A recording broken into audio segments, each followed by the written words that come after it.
Another day, another headline. Pull up a chair, come on in. Different minds around the table. Let's see where the night begins. Questions welcome, ideas welcome. Everybody gets a say. Leave with better questions than the ones you brought today. Community, unity, learning, thinking. Welcome to the following, where good logic has a say. Think a little, laugh a little, grow a little today. Joe is not at all the leader of the following, not at all a cult type of cult. Hey!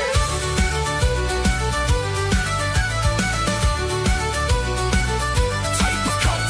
No Kool-Aid, no spaceships, no squirrel mutilations, no sacrificing goats. Tracksuits not mandatory, just highly recommended. Buy a hat, buy a mug, link in the description. No throwing virgins into volcanoes, no dancing around a bonfire while shucking off clothing in the middle of the forest to the beat of a tom-tom, beat of a tom-tom, beat of a tom. Not at all a cult type of cult. If the stream suddenly goes sideways, Joe boomered again.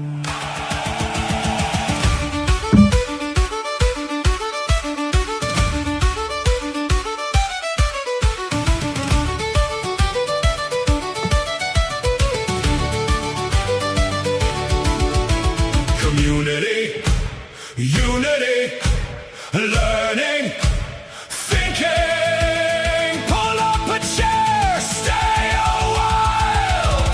Welcome to the following, where good logic has a say. Think a little, laugh a little, grow a little today. Joe is not at all the leader of the following, not at all a cult type of cult. The following program starts now. Good evening, everybody. Welcome to the following program. I am your host, Joe Neerman, a.k.a. Good Logic. Hope you all had a sick, wicked, amazing weekend. Mine was rock solid. That's what I'm labeling on a scale of 1 to 10. I'm saying my weekend, rock solid. Had good food, good company, good weather. All in all, rock solid. Thank you, God. So, tonight, my friends, we're going to do a deep dive. There's a story that's been brewing for a while about the invasion in Spain, which people are looking as a precursor to an invasion into Europe, taking steps to try and stop that. And I haven't really talked about it on this show, but I do believe that Europe is a canary in the coal mine for us. So if there is indeed this migrant surge, to the extent that's got to be a concern, I think it's a very interesting story. Plus, this story is believed to have led to the suspension of a very popular podcaster named Asmongold on Twitch, and it started a fight between him and Hasan Piker. Now, this has morphed the conversation into people talking about DSA and their role within the Democratic Party. The fight that's coming from establishment Democrats to try and keep socialism from swallowing up the entire organization, which it definitely seems as if this is a bull they're going to struggle to grab by the horns. The DSA is dealing with a whole lot of bull. A whole lot of bull. I think it's way too much for them to actually wrestle that thing to the ground. That steer is just kicking. I don't think they're wrestling it to the ground anytime too soon. We're going to look at steps that they're taking in that direction. And it leads us to the final segment tonight, which is this discussion about woke 2.0. Oh, what's woke 2.0? Well, we're going to take a look at that also. All that and more coming up tonight. Plus, we have a goal tonight. Our goal is, if we get 15 super chats in quantities of $10 or more, need not be super chats as you're aware. It could be Rumble Rants. It could be Digger Dollars. It could be carrier pigeon. It could really just be someone picking up the phone and saying, Joe, you just won the lottery. We do that, I'm good. It's got to be a quantity of $10 or more. It's unlikely that that last one's going to happen, only because I haven't bought any tickets in years. But no one, you never know. You don't know. You don't know. Could happen. So if we hit that goal tonight, we are going to do hour 3. And during hour 3, I'm going to give leader's choice. What is leader's choice? Well, sometimes we have a leader of the following. Whoever ends up giving the most on a particular night, we call that the leader. So if, in fact, we hit the goal, I'll tabulate who the leader is. Usually it's not too hard to tabulate. Usually it's pretty apparent.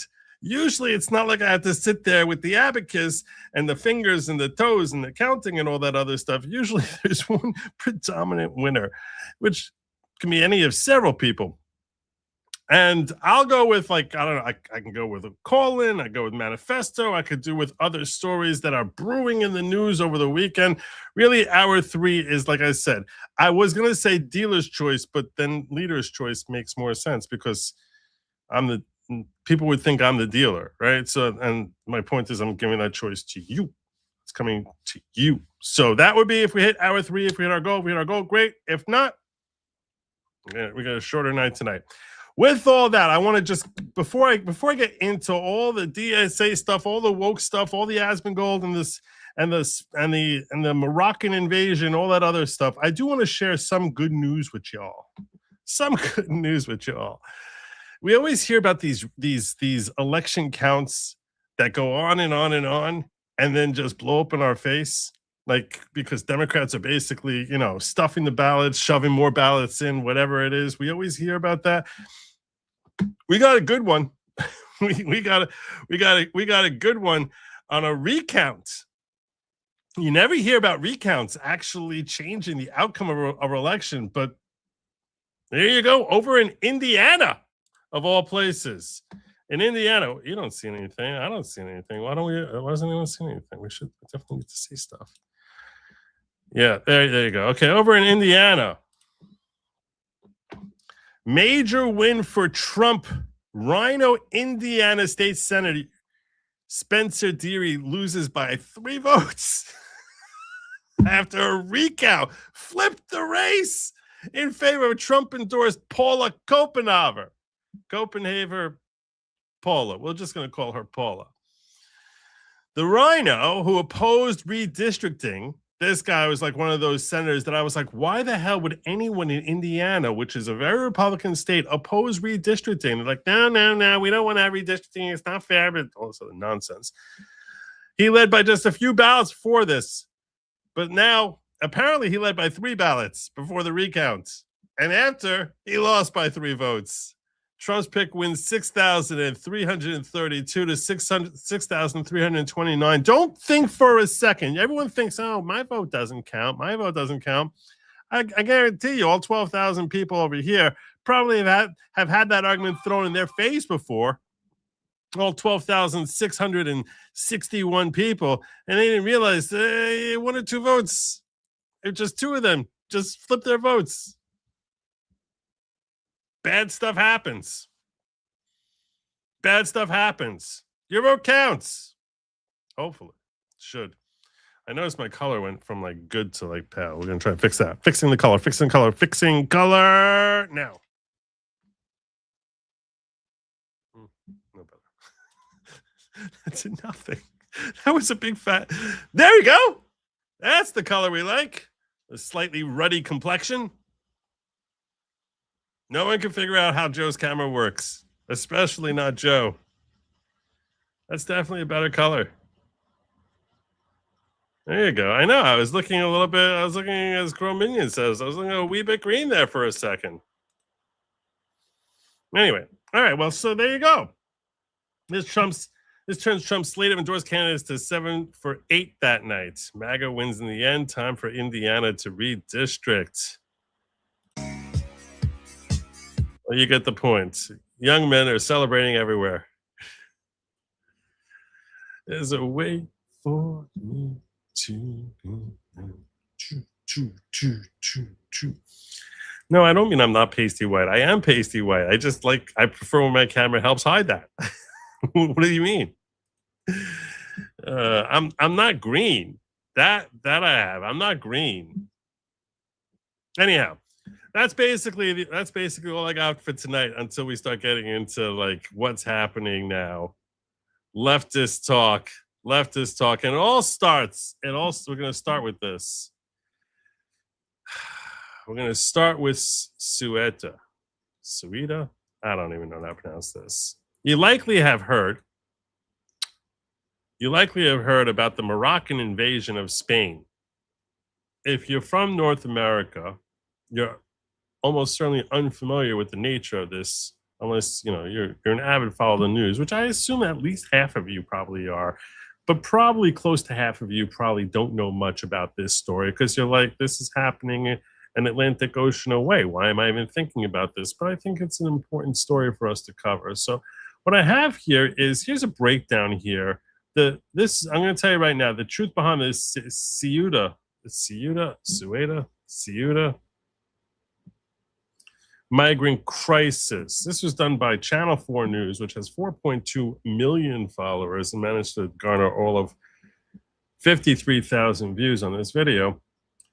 And this is a pretty woke perspective that they give. I made it like 12 minutes in and I'm just almost 13. And I was like, I can't watch any more of this stupidity because it's basically, telling you not to worry about migrants. But I like about this is that they do a very good job of tracking the background and giving some really good imagery as to the nature of this invasion. Because I saw all these different videos. I had all these different clips. Here's some clips. You want to see some clips of this invasion coming from Morocco into Spain? Look at this. We'll see a whole bunch of clips here. That's not working. I don't see that. One more time. Okay. All right. You're getting there. This is Euronews. What do you want? Now they're retrieving an ad? Really? You're gonna do me dirty like this? I got 47,000 people watching me right now, and you're gonna do me dirty like this?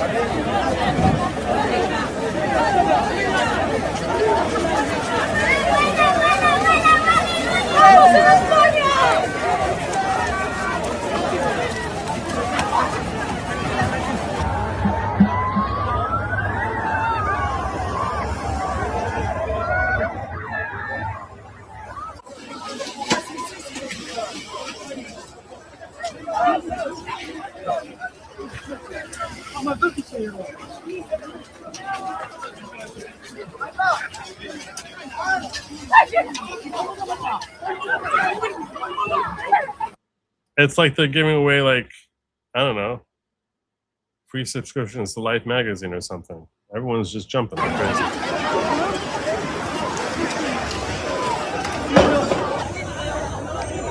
Yeah, a lot of people notice that most of the people rushing the border here seem to be between the ages of 15 and 45 and male. Hard to find very many who are not.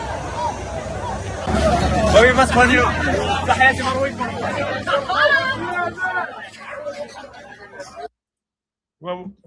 not what I wanted. I got another clip for you here. This is Spain's response. We'll come back to that in a second. Here's more. Spain deploying its military, like basically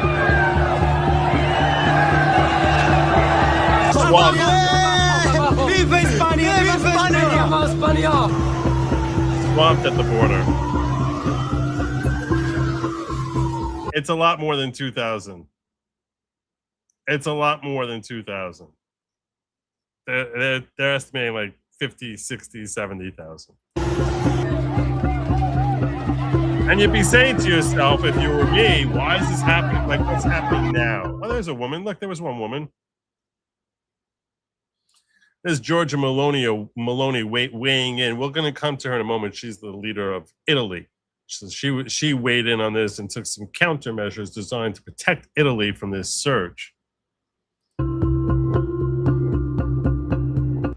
Spain is deploying its military. I have another one here. Is this another one? Let's do this again.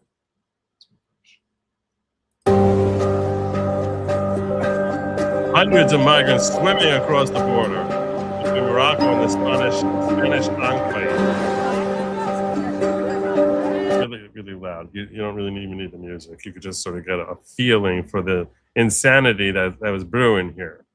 You're probably wondering why. Like, was there suddenly some sort of disaster that struck Morocco? No, not that.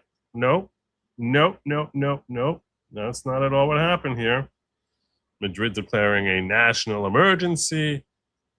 No, I didn't cover this like when this first happened, which was really started like almost 2 weeks ago, just because I was like, you're American. 90% of you watching this now are American. You probably don't care much about this. Shame on me. And if that was you, shame on you. This does have broader implications. Is this what I wanted? No, where'd that one? Under the highest crisis. I don't care about this. This is the video I wanted to talk to you about. See here, this is a story that does a pretty good job during the first 5 minutes explaining what is happening and why it's happening. Then it starts doing analysis, and that's where the ship goes off the rails. So I'm not going to burden you with that. But this does a pretty good job of analyzing the what and the why. Were these scenes of chaos sparked by social media? It's incredibly tragic. More than 80 people we now know died. They either drowned or are crushed. 60,000 migrants risked their lives to reach Spain from Morocco. Dozens have died. Hundreds are still stranded. Thousands have been returned. The tragedy has reignited the migration debate across Europe. The migration debate. What's the migration debate? It's not a migration debate. It's a migration invasion. As soon as I heard that phrase from her, I was like, okay, I see where she's coming from. Politicians are now being accused of weaponizing the events in Ceuta. It looks like an invasion of a country. So, how did this happen? Could the crisis have been prevented? And did social media make all of this worse? Here's the breakdown.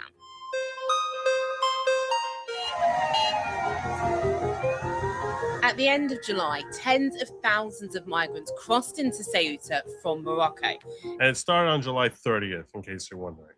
It's connected to Morocco in North Africa, but belongs to Spain. Now, this is a pretty key thing to look at on the map here. So this is the Atlantic Ocean over here. This little piece here, that's in the part of the African continent, is Spanish territory. They own this. This is considered part of Spain, Ceuta.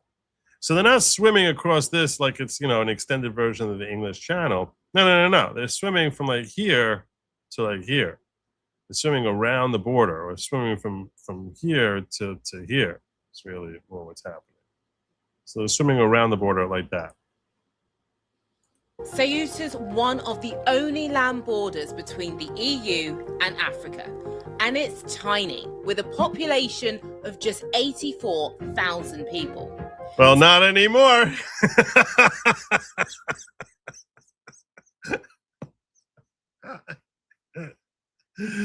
I don't think it's a population 84,000 anymore. Maybe it was population 84,000. Not anymore. Scenes of the chaos were broadcast across the world. Spain is scrambling to regain control. Elle est arrivée à Ceuta où 49 000. After around 60,000 migrants entered. At least 70 people have died. Many drowned. Others were crushed as they climbed border fences. It's a bad life in Morocco. That's why. Why? Why is it a bad life in Morocco? Why can't things be great in Morocco? Why? Why can't things be great in Morocco? Why are things better in Spain? Who says things are better in Spain? Now, a lot of people would say this is karma at Spain for the complete and total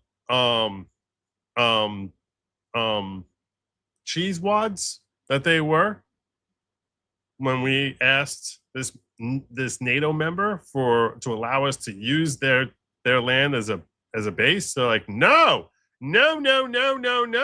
You can't use Spanish bases to land your planes here to attack Iran and help protect us from crazy Islamists, and then like, I don't know, 2 months later, all of a sudden they're getting swamped by Muslims.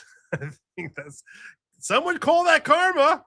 I don't know. Maybe you would, maybe you wouldn't. I can sort of hear the argument when someone says, so you wouldn't let America land our ships and our planes and all our gear, all our stuff on your holy, holy land there to fight against fundamentalist Muslims, and now you're getting swamped by fundamentalist Muslims.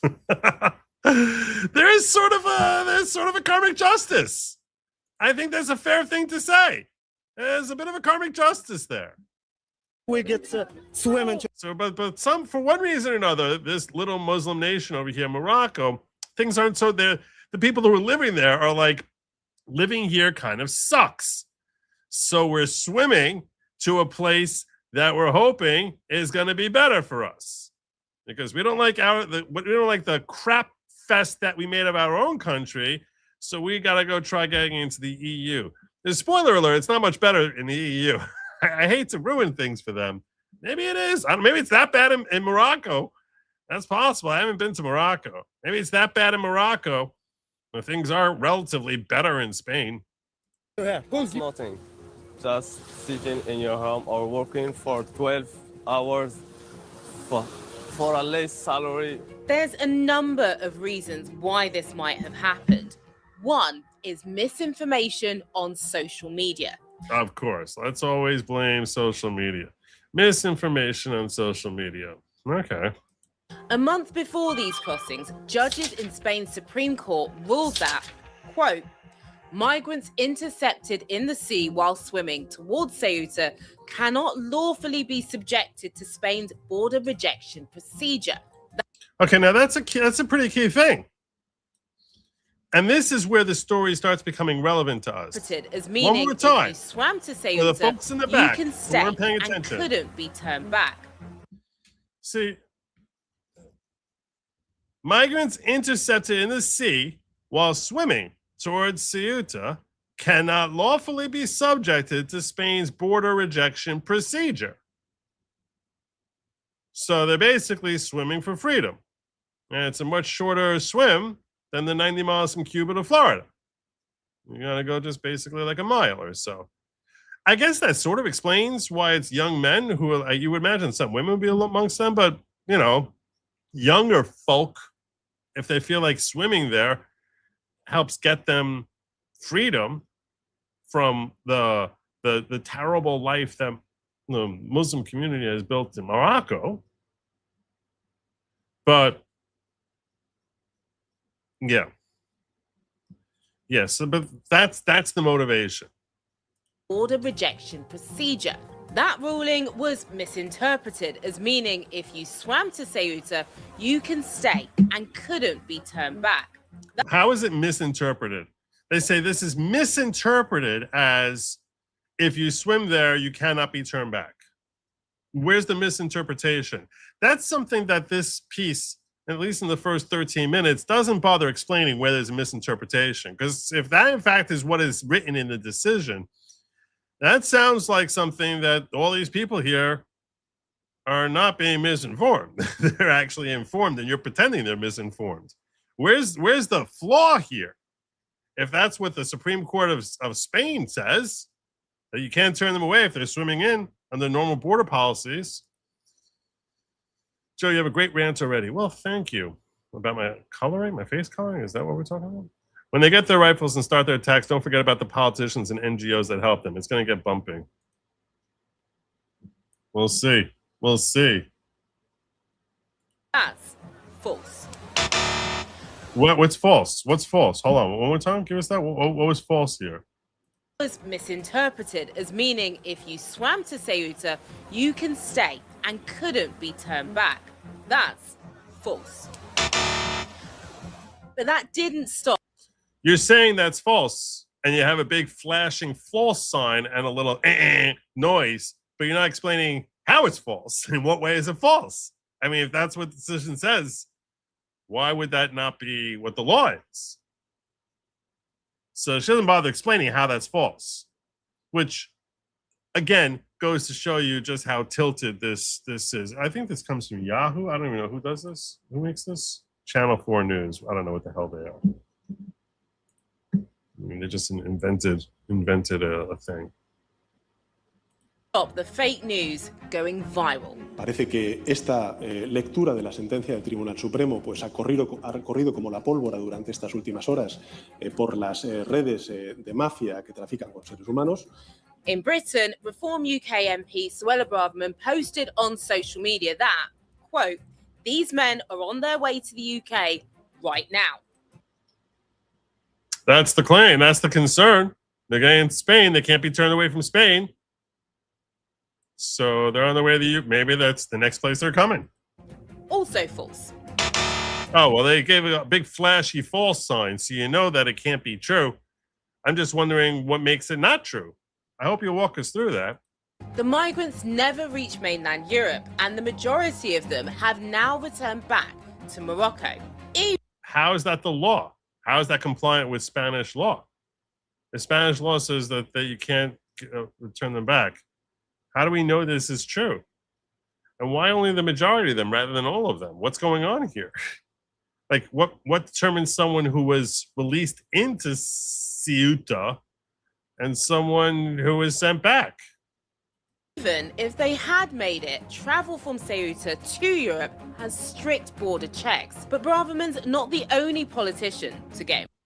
Well, you've been giving me misinformation so far, so I'm not sure if we can trust you on this. But we have a general idea here as to why this is happening now. So there was a decision from the Supreme Court of Spain which says that if you swim into Ceuta, then you cannot be, the normal border policies of returning you do not apply. And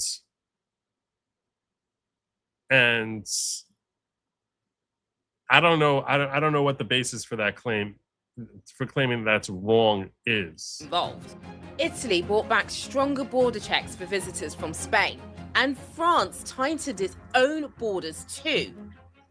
EU leaders have questioned Spanish Prime Minister Pedro Sanchez over the country's migration policies, including allowing undocumented migrants to apply for residency and for work permits, all to support Spain's aging population. This isn't the first time this has happened. Of course, they have to support their aging population by bringing in people who know nothing about the culture and are hostile to everything that the Spanish way of life is about. But that's what they need. 2021, around 10,000 people crossed into Ceuta from Morocco, raising diplomatic tensions. Now, once again, Ceuta has exposed divisions over the sensitive issue of migration. This time fueled by social media, and possibly sparked by it too. Says who? So what does it say about the politics of migration in Europe? Says who? And what part has misinformation played in this latest crisis?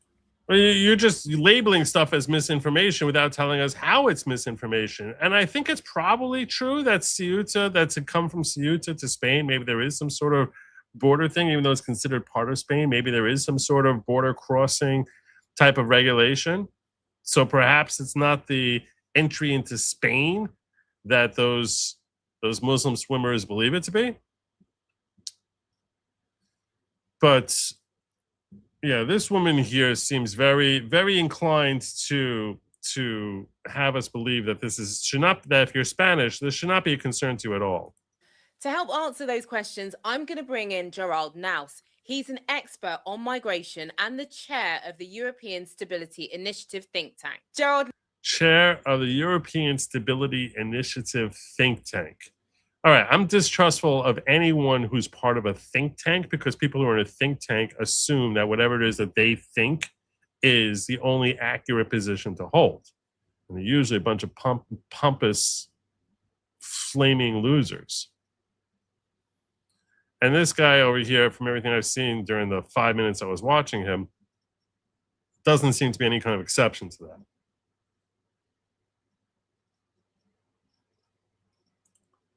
Read the link if the rant, it will expand on the false claims for you.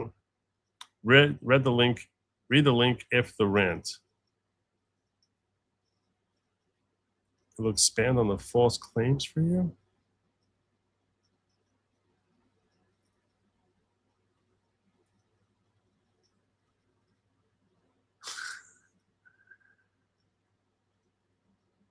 I'm not trying to be difficult. I'm just very confused. Read the link if the rant of the rant. What rant? Oh, sorry, brother. Jay Strawback, Joe, I'm thinking of becoming a Noahide. I highly recommend. I was of converting to Judaism, but I really, really like bacon. Really, my question is, as a Noahide, if I buy a jet ski, will that qualify me into the clan? You don't need to buy a jet ski to be a Noahide. I highly recommend. I think Christians can be Noahides. I think you can stay Christian and be a Noahide. Because I don't think that that's considered. I don't know enough. There are actually rabbinic authorities who like answer questions for would-be Noahides. It's like a specialty of rabbinic authority who like basically study Noahide laws, because the laws are very different from what Jews have to follow. And if you're unfamiliar with the term Noahide, a Noahide is a reference to people who observe the 7 commandments which were given to Noah, which the 7 commandments are: no adultery, no killing people, no idol worship, no eating from live animals. Always make sure that they're slaughtered. No stealing. Live in a place that has courts, and there was one more I'm sort of blanking on right now. But yeah, no, I highly recommend. I think Noahides are cool, and you're probably doing most of it already anyway. But I can't. I know you're making a joke about the question about a jet ski. I don't know. I can't. There's nothing that I see that should be a problem with jet ski. I happen to love jet skiing.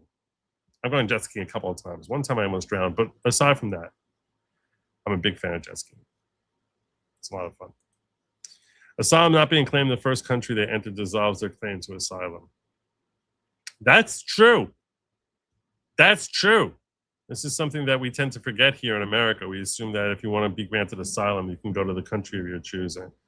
Anyway, so I will have a couple minutes of this Gerald Nost guy who's here to tell you, don't worry about the invasion. It's totally cool. Now, thank you so much for joining us. We really appreciate it. Those chaotic scenes that we saw have gone all over the world. What was your reaction when you first saw it? I think it's really important to understand that it depends whether you look at it from the point of view of somebody in Britain or Germany or Sweden, or whether you live in that Spanish city. I mean, this is a small town, 85,000 people. And suddenly, in one day, basically, 50 to 60,000, mainly young men, Moroccans, enter the city on an extremely dangerous route. I mean, they swim around the barrier because there is a high wall, there are fences with barbed wire all around that Spanish town, because it's located in North Africa. So all around it is Morocco, another country. And so all these people, suddenly in one day, the number increases by 50,000. They swim to the beach of that city. It's incredibly tragic. More than 80 people we now know died.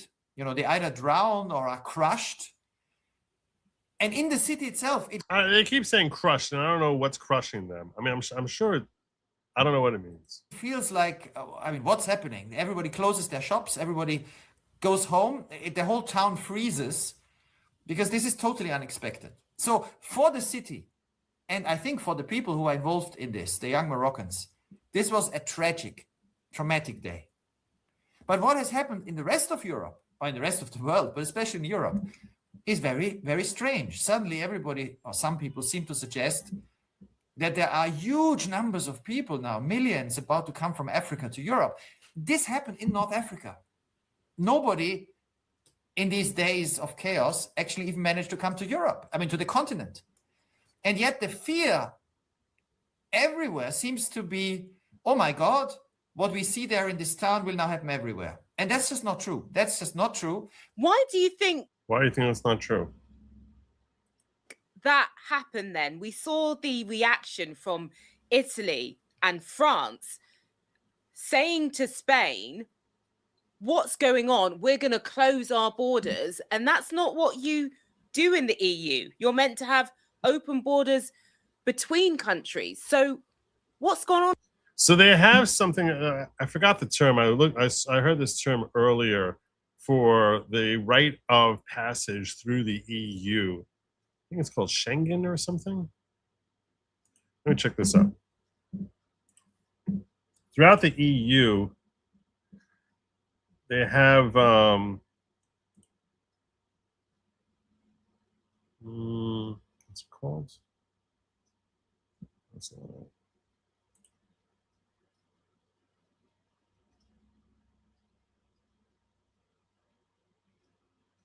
Yeah, Schengen. So Schengen is what they refer to as the right to travel through the EU without a passport. So apparently, Meloni, the Italian leader, she decided that they're suspending Schengen with respect to Spain because of concern that these migrants are basically going to come flooding from Spain into Italy. And she's like, we're not having that. So we're going to be vetting people who are coming through here to ensure that they're actually European and not allowing them to just come flooding on in here, which they're saying is a ridiculous policy. On here? Well, to directly answer why, for example, the Italian Prime Minister suggested something that is really, really silly, right? I mean, Spain and Italy have no border. France is in between.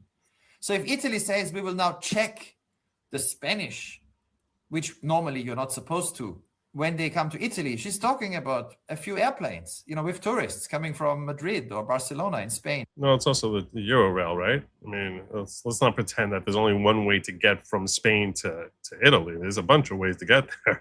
You can come by car, you can come by train. There's a lot of ways. And that's not going to make any difference at all. Oh, okay. The fear of the governments across Europe is that if their people, their public sees these images of thousands, tens of thousands of people coming into a town, they might think that this will happen to them. And in order to look like they have a response, no, we will stop it. They want to do something. But what they do is silly. And this is, so basically they're looking at Ceuta as like a backdoor loophole for people to breach the whatever protections the EU has from illegal mass migration, in that people will come into Ceuta and then they'll go from Ceuta and start traveling throughout the EU because everyone's just going to pretend like, everyone's allowed to travel here.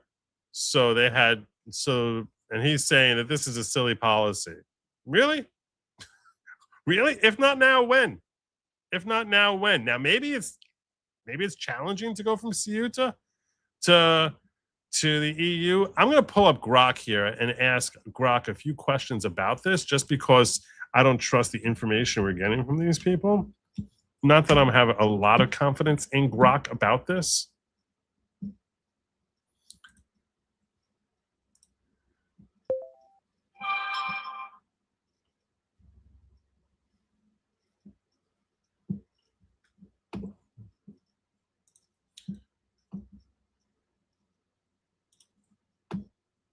Before I go to Grok, Uzelian shared this with me as the real reason behind the Spanish surge.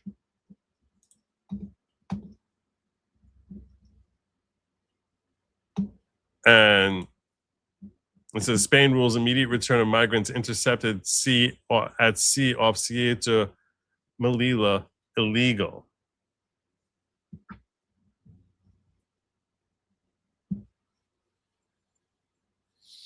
Spain's Supreme Court has confirmed that the country's immigration law does not permit devoluciones en caliente, or hot returns, of migrants intercepted at sea while attempting to reach Ceuta and Melilla, the two Spanish enclaves in northern Morocco. The term refers to the practice of immediately returning migrants to the other side of the border without any formal legal process. No identification is carried out, no legal counsel is provided, no asylum claim is heard. The person is simply handed back to Moroccan authorities on the spot. Spanish law formally calls this practice rechazo en frontero, meaning rejection at the border. The ruling issued Wednesday. This was Wednesday, the July 10th. This is like around July 8th or so.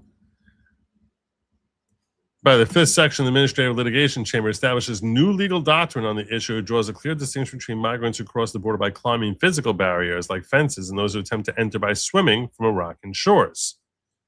The case centered on an Algerian national handed over to Moroccan authorities after being intercepted at sea on November 14th, 2024. He'd been trying to swim to Ceuta with 2 other people. In his appeal, he argued the return was carried out with any formal procedure. He was denied legal counsel and the right to seek international protection.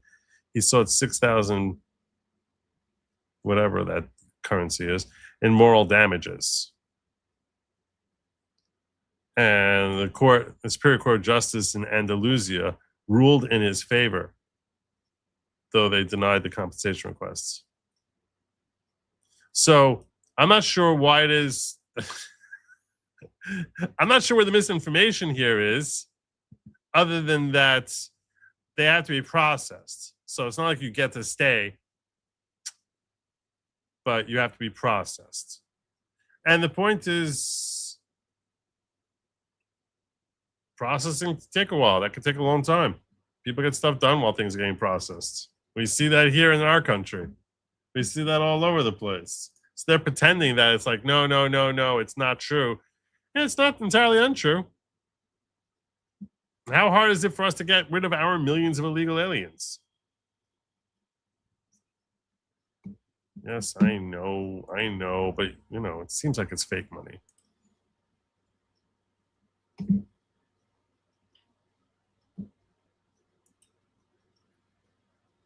So that sort of answers one question I had for Grok, which is how is it not true? And the answer is, well, they can be returned, but you have to process them properly. You can't just bring them on back. So they're pretending over here that, it's not at all true. And what I would say is it's largely not true that they can stay, but they can stay more than they could have, 2 months ago. And that's part of the problem the last 10 years.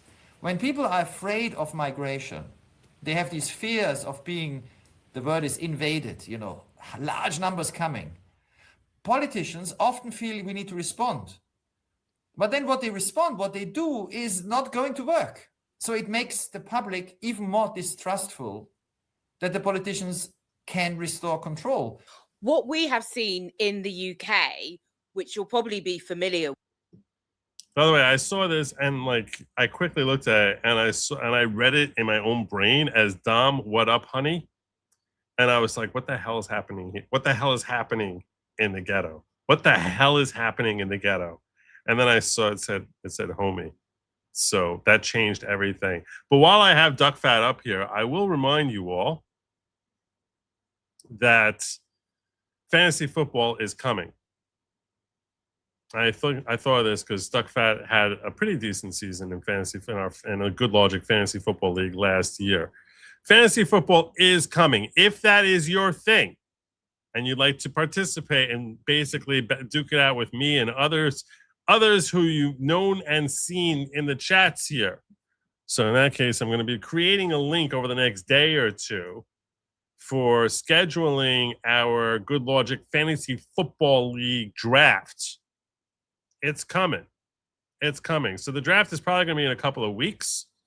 And if you're interested in participating, there is a $100 fee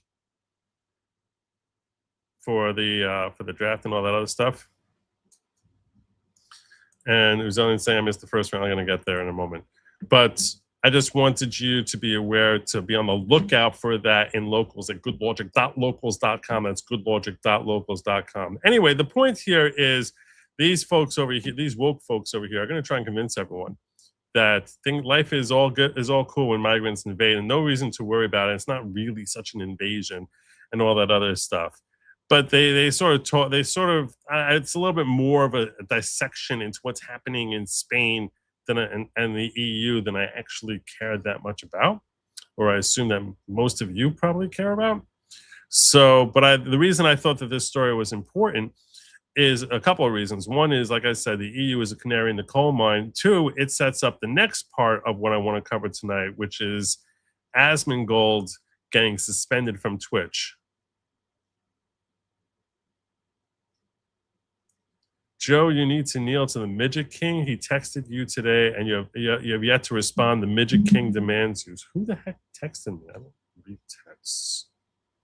What are you talking about? I got texted today? I don't remember being texted.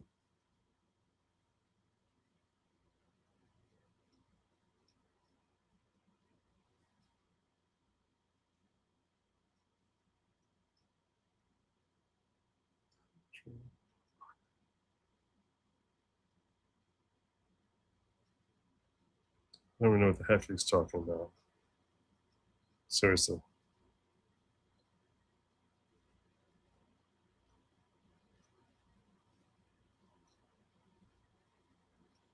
I assume you're referring to my friend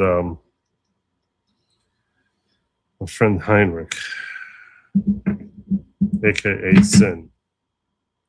I don't know what the hell his question is even asking me, so I can't really address that.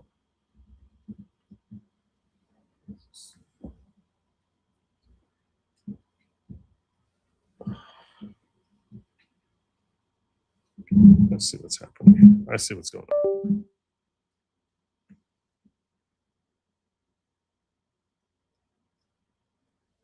All right, very good. I will try to respond to him later. I don't know what his question even means. Anyhow, I do want to start talking about Asmongold because this story is very interesting to me. As Spain is dealing with whatever stupid headaches they're dealing with. And here are folks trying to figure out, they're assuming that they're trying to figure out that everyone heard that Asmongold had been suspended from Twitch. And if you're unfamiliar with Asmongold, he's a really big streamer on Twitch. He's got millions of followers. So, and I wouldn't call him a conservative, but he's definitely more right-leaning. And in this clip, he's going to seem very conservative. In this clip, he's going to sound almost like Andrew Branco. So here are these folks here speculating as to what it is that Asmongold said, which led to him getting suspended on Twitch. We're going to play the entire 4 minutes and 27 seconds of what people think got him banned. And by the way, just in case you're confused, the topic that Asmongold is going to be addressing here is the mass migration into Ceuta that we were just looking at. And he was weighing in with his thoughts about what they should do with this scenario. And we're going to make a little judgment about this. If it's too harsh, if this is warranted, or if not. And some are saying this is just common sense. Some are saying this is too much, too quick. You guys be the judge.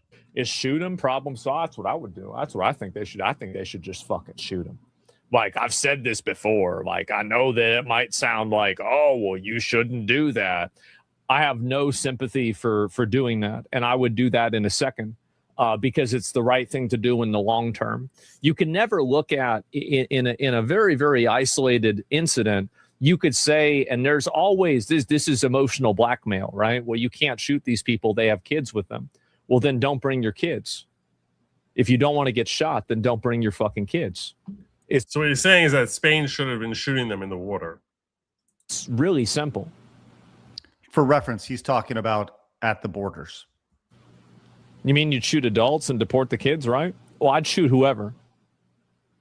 Yeah, I'd shoot whoever. I mean, if it's kids, women, men, anybody, just shoot them. They're going to stop coming over. Because if you don't do that, they'll use children and women as shields to get themselves over. We've seen that. And then they'll put more women and children at risk because they know that they can use them as collateral so they can get more of themselves over. That's the way it works. That's the way an animal thinks, and these people are animals. They're savages, absolute fucking savages. Hamas tactics, yeah, terrorists. Of course you don't want to do that. Doesn't mean you want to do it. But you have to do what you need to do in order to enforce your borders, man. Like, that's the way it is. People are too emotional to see that. Yeah, I mean, like, again, like it's you can't make decisions that way. And I understand the way that I talk about this might be a little bit extreme. It might be a little bit unemotional. I wish we had more people like me. I wish we had more people like him too. I do.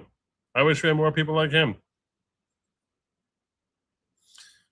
I haven't told this story in a hot minute, so I am going to share this with you again.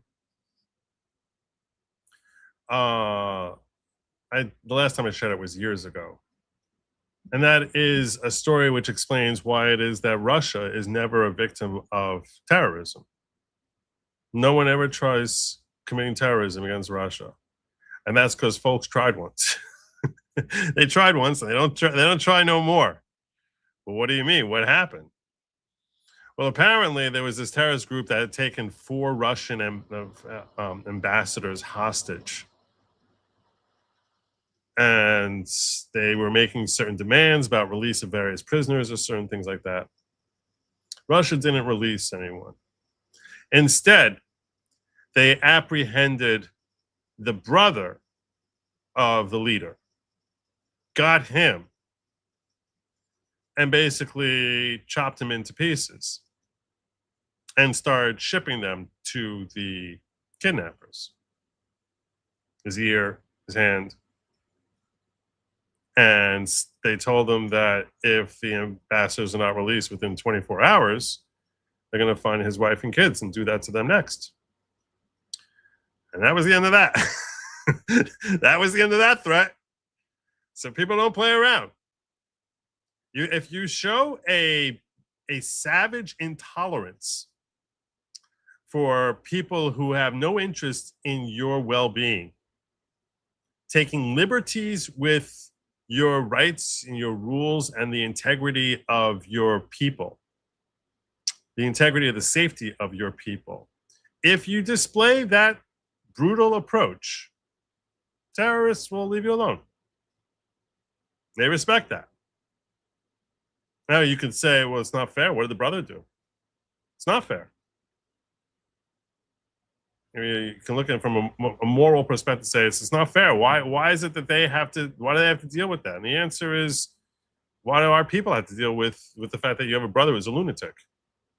Why do we have to deal with that? And we don't want to deal with that. So it's not like we're looking to be savages, but you have to engage in savagery in order to stop savages from attacking you. So I agree with what he's saying here. You don't want to shoot kids. Who the hell wants to shoot kids? But it's like, no, we're not going to allow you to use your kids as a shield for you to basically engage in acts of barbarism. And while your individual act might not be an act of barbarism, the collective toll of what you are representing is barbaric, is savage, is a hazard. And you damn well should be apprised of that when you first come on board with trying to engage in that type of activity. And if you do engage in that type of activity, woe unto you. That's the only way. If you ever want to see, if we ever want to see terrorism end in this world, we have to basically act like savages to the terrorists. That's the only way to do it. Cold, unforgiving, unapologetic.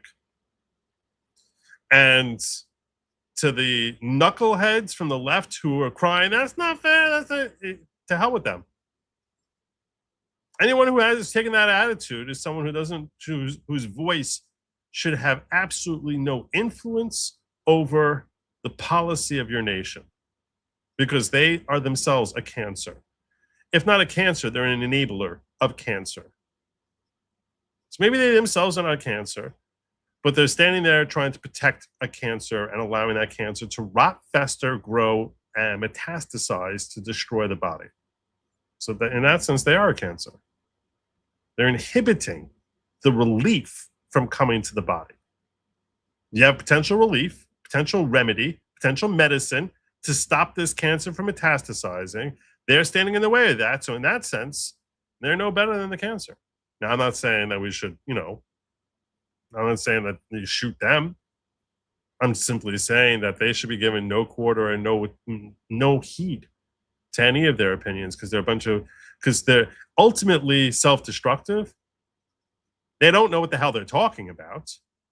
Invariably, they never know what the hell they're talking about. Invariably, if they're in a position where it was their children who was being endangered, they would not be taking this, that type of position. But they always feel as if, it's gonna be some other guy, not me. So I'm not worried about it. And this way I can seem like I'm particularly enlightened by advocating a position that is ultimately very clearly self-destructive. So Asmongold, what he's saying here is spot on. He understands the problem.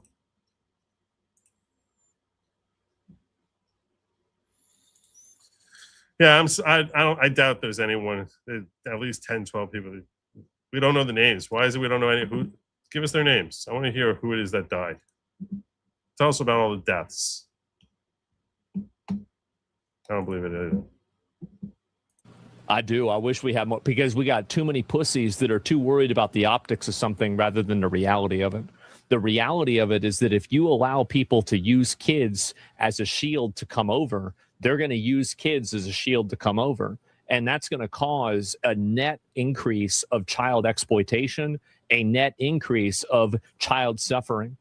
And it's better to just say nobody can come over and shoot anybody than try to create winning solutions for these people so they can take advantage of them by further exploiting those groups of people that you think you don't want to shoot. That's just how it is. You say you shoot kids? Yeah. No, that's. I mean, obviously that's what I said, right? I mean, like that's clearly like. That's like, I don't know why. Like, why would you repeat it to me as if I didn't say it? Because that's literally exactly what I said. That's the reasoning for it. That's my logic. That's exactly what I would do, and I wouldn't even have any question for it. Come on, well, I'm gonna pull one more up.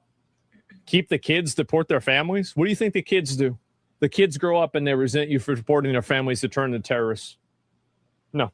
You present a very specific scenario, just shooting into a crowd, and now there happen to be kids too? Of course, because that's the reality. Because if you have kids in the crowd, then kids are going to get killed in the crowd. Then you're going to use the emotional weight of the kids getting killed in the crowd as a justification to not shoot the crowds. But you think that shooting the crowds is the correct option, which means that you would be okay taking the risk of killing the kids, which means that killing the kids is somehow acceptable, which means that doing that is not a big deal, and you'd be okay with it as well. You're ignoring how the sausage is made because you don't want to feel bad about the outcome. Yeah. But all right, I think that's a good place to wrap there. Just context. Can I get context from you first? Sure. Is he talking about like if it was a wave of people, or is he just saying literally anyone that's crossing the border?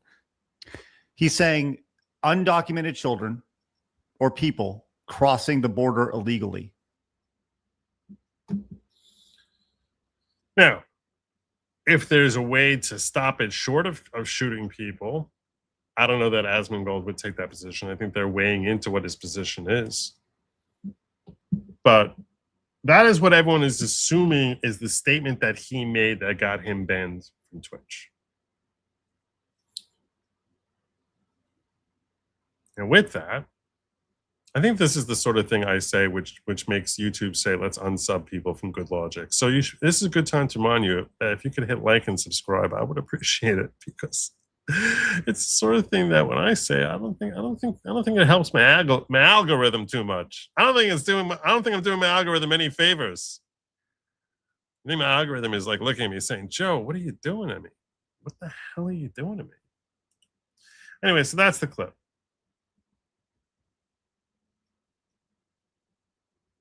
So then Asmongold, after he was banned, responded to his ban. And I think it's appropriate for us to check out his response. Unfortunately, something that has nothing to do with Twitch at all actually took precedence over this, and that's why I haven't really made any comments or said anything on anywhere about any of this. I got suspended for 2 weeks. I'll probably try to appeal it, see if I can get it down to a week. We don't really know. If not, maybe I'll stream on Kick or something. Maybe I'll just take a vacation. I'm not really sure. I haven't decided yet. So about 3 or 4 days ago, because the day that I got suspended, I actually didn't even go live. Now, why is that? Well, it's because the day before that, I had a health symptom that was identical to my dad's health symptom before he was diagnosed with pancreatic cancer. I got really upset. I was freaking out. I'm fucking petrified. I am like panicked. I'm looking things up online. I'm messaging people. I eventually go to the emergency room and I go through all of this. And I finally go to the emergency room after talking to one doctor. And they looked at everything. They, basically said, calm down, retard. It's okay. And I'm okay. I'm okay, especially this morning. These symptoms have totally gone away. If you want me to be honest, like just completely, like 100%, like just transparent, I'm still worried. I am. I'm 36 years old. I have had really no health problems ever in my entire life other than my teeth. I just had a feeling that I was getting suspended, right? I just had a feeling, and I looked and I got suspended, and I was like, this is the first time I got on the computer. I'm like, well, how long is it? I said 14 days. I said, thank God. I wasn't really even stressed out or upset about it. I'm still really not. I mean, it is what it is, right? I mean, Twitch is fucking retarded. That's pretty much the reason why I didn't make any comments about it. I was just so preoccupied with that I just didn't really even give a fuck about Twitch, right? I mean, it's funny how, you can have something that's like, one of the biggest parts of your life, which is like my stream, and then like something else can happen and it's like the other thing just doesn't even exist anymore, right? So it's been very editorialized on the on Twitter and everything like this. 40 to 60,000, obviously, just by the nature of this, it's not really verified how many. Random migrants just all came over in about basically 1 day's time into this small city. Now, this is, in my opinion, like in any other point in history, this would be viewed as a military invasion because, of course, it would be viewed as a military invasion. That's what it would be. Overwhelming majority of these people are military-aged men. And so what I said is that I think that if you have that many people pouring over your border and you just can't deal with it all, like you can look at the footage of this and it literally looks like it's World War Z. It looks like a battlefield, right? It's like a hell on earth type situation. There's trash everywhere and everything. I think I'm straight up said, I think you should shoot these people, right? I mean, I believe that. I do. I mean, this is a violent military invasion into a city. And after they got into the city, obviously these people were smashing out windows. They were obviously, breaking into stores, stealing things out of stores. The city is being terrorized by a mass invasion of military-aged migrants that have come over for, various different reasons. And people are saying that you couldn't do that because, well, there might be kids in the crowd. And my response to that is that you should shoot them anyway. You should do this anyway. And it doesn't matter really what the collateral damage is. You should defend your borders, especially when you're being invaded. So this never really was a conversation about baseline immigration enforcement. It was never about using kids or anything like that. What these people will do is that they will bring kids with them and they will use these kids as effectively human shields in order to invade the country and then take advantage of the people in the country and then use the city as a way to get into mainland Spain and then disperse themselves all over Europe. And that's the question, is whether they actually have the capacity to do that, or if there's a standing general restriction on people coming from Ceuta into mainland Spain, meaning European Spain versus African Spain. I don't think that any country has an obligation to take in migrants. Let's ask Grok about that. Grok, what are the standard operating protocols for Spain with respect to people coming from Ceuta to mainland Spain? Are there any sort of obstacles? Ceuta is Spanish territory, but it operates under a special Schengen regime. Schengen checks happen on departure by sea or air, not just on arrival. This means you can't board a ferry to mainland Spain without going through national police identity and document checks at the port. For Spanish or EU citizens, a valid national ID card or passport is usually enough. Non-EU nationals need proper documentation proving their legal right to enter mainland Spain. Ferry companies also verify documents before boarding. This double filter system has been in place since Spain joined Schengen in 1991. So there are measures in place to keep that one would think, if properly employed, and that's a pretty big if, but assuming that they are properly employed, would insulate the balance of the EU from having these migrants come in mass into mainland Spain and then start traveling around Europe. I don't think any country has an obligation to let people invade their borders. And I think that at the capacity that was happening with Ceuta, I do think that you should use lethal military force to repel a literal fucking invasion. The usage of people like this as human shields is a war crime in itself. I don't think that they really care about these kids. They don't give a shit about them. Like, these are the people they'll bring kids to an ICE protest. That, like, why would you bring a kid to a protest where there's rioting and there's flashbang grenades and tear gas being set off?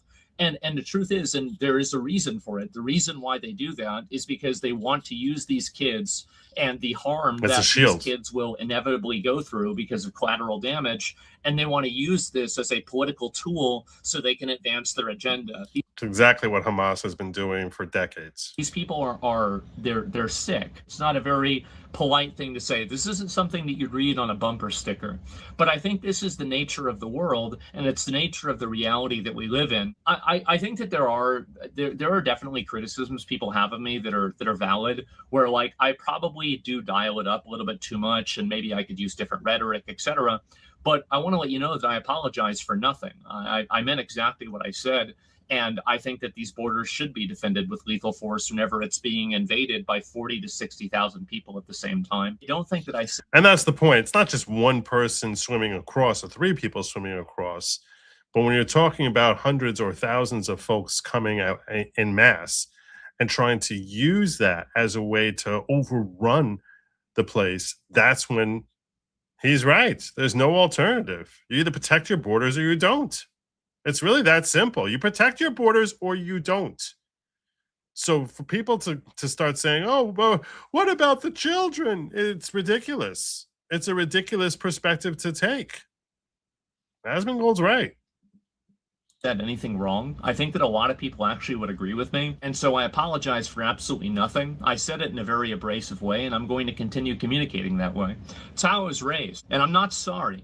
And I understand that sometimes I use abrasive language. Sometimes I communicate in a way that's a little bit, harsh. And, people can say I'm mean. They can say I'm evil. They can say everything, but they're not saying I'm wrong. I'm not sorry. It's probably not going to it's probably not going to stop. I might try to I'm going to try to obviously tone it down a little bit, because I don't want to get suspended all the time, right? Contrary to popular belief, it's great to have a vacation, but I don't want to have them all the time. I'll probably file an appeal in a day or so. Hopefully I can get unsuspended earlier. I don't really know. I'll probably, I can try to, I wish I could just talk to them. It's really funny. So like Twitch emails me and they say, like, yeah, you had an accidental content violation because you accidentally showed something on your stream you shouldn't have showed. And like, they sent me an email for this. So I said, I respond back. I'm like, oh yeah, my bad. I'm sorry. I didn't mean to do that. And so then I get suspended for 2 weeks.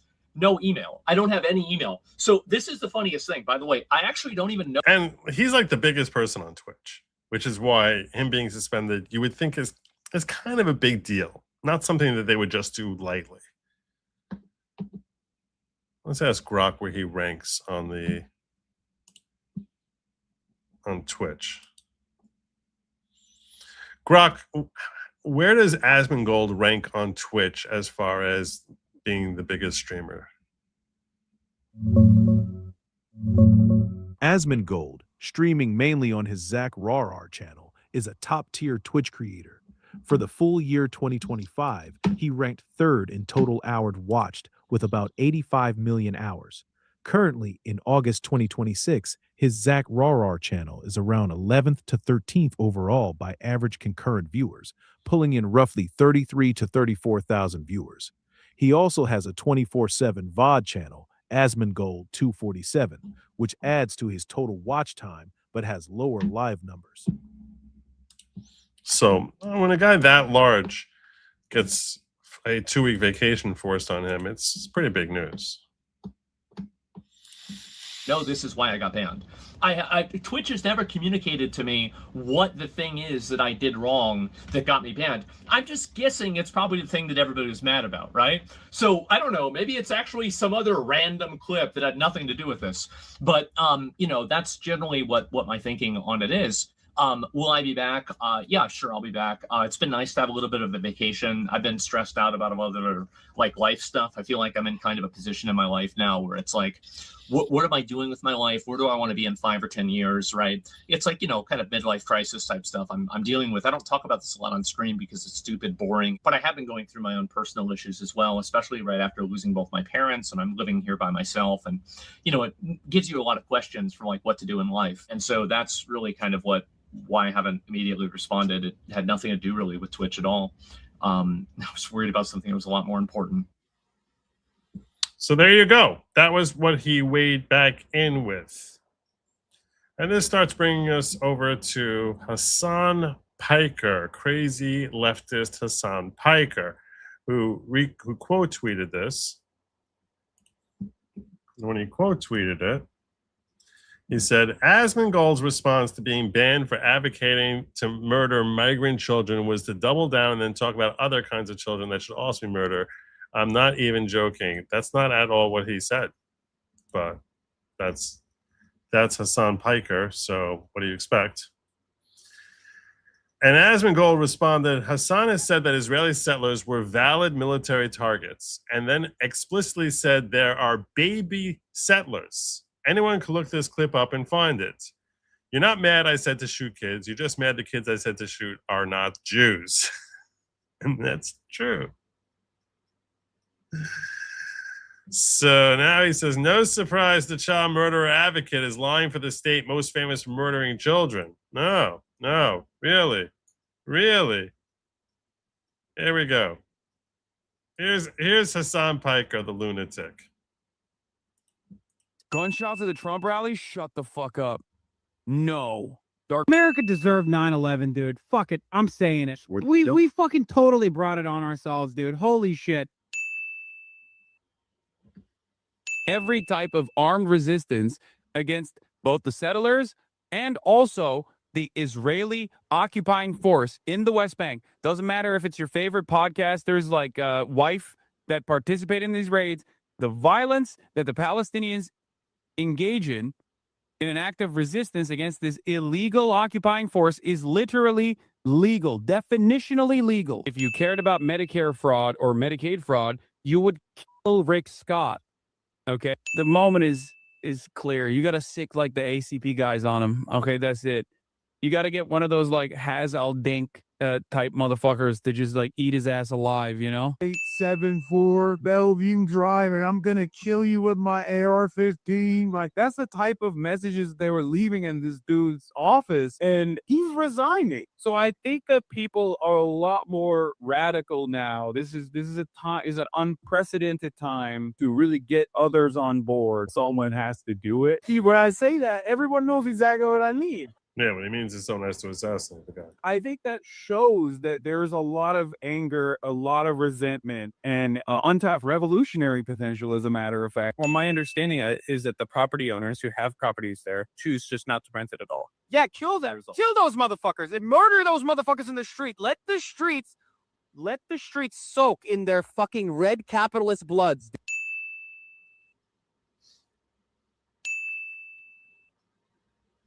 I'm sick and tired of it. Left-wingers. This guy's a freaking lunatic. Liberal. And the sick thing is that he has a very significant voice with the DSA. The DSA worships this guy. Girls, you need to be fucking showing your opponent's guts on there, okay? You need to be gutting them. You need to be shanking these motherfuckers and letting their intestines just ride on stage. What the fuck is this shit, man? Slice them up. I think this is just a one dude who is genuine in his actions and maybe, you know, a little bit brain broken, regardless of your background, any kind of fucking Zionist tendency should be treated in the same way as being a fucking rabid neo-Nazi. And you shouldn't even let someone be the fucking local dog catcher as Felix was posting. So this is the type of rhetoric this jackass is continually posting. He's brain dead and continually everyone, and the left loves to protect him and pretend, no, he took it back. He said he didn't really mean it, but then he says the same other insanity 10 minutes later. And every time he says something that his handlers feel is too far, so he'll half-heartedly walk it back while still promoting practically the same rhetoric, the same thing tomorrow. Same bad channel, same bad time. Every single time. So, no, he is the deranged lunatic that you think he is. But they're going to love trying to shill for him. And they think that people don't see it. But they're kind of wrong about that.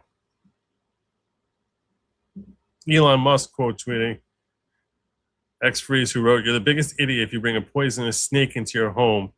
Feed it, protect it, take care of it, and then convince yourself it will love you back. A snake does not stop being poisonous because you treated it kindly. If someone openly tells you that they hate you and want to destroy you, believe them. They really do." This is breaking. Foreigner hates white people. Because Hasan Piker said he wants to destroy the white race.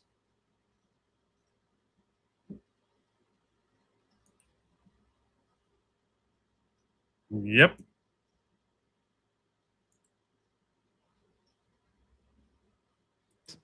But that's also part of the Mandami's aide, his top aide, Sia Weaver, said if you don't believe in the government's sacred right to seize property, it's over, and impoverish the white middle class. Beast mode. I love her so much. One of the things about Zoran is that the people surrounding him oftentimes are so much cooler than he is. But that's also part of the reason why I really respect what he's doing.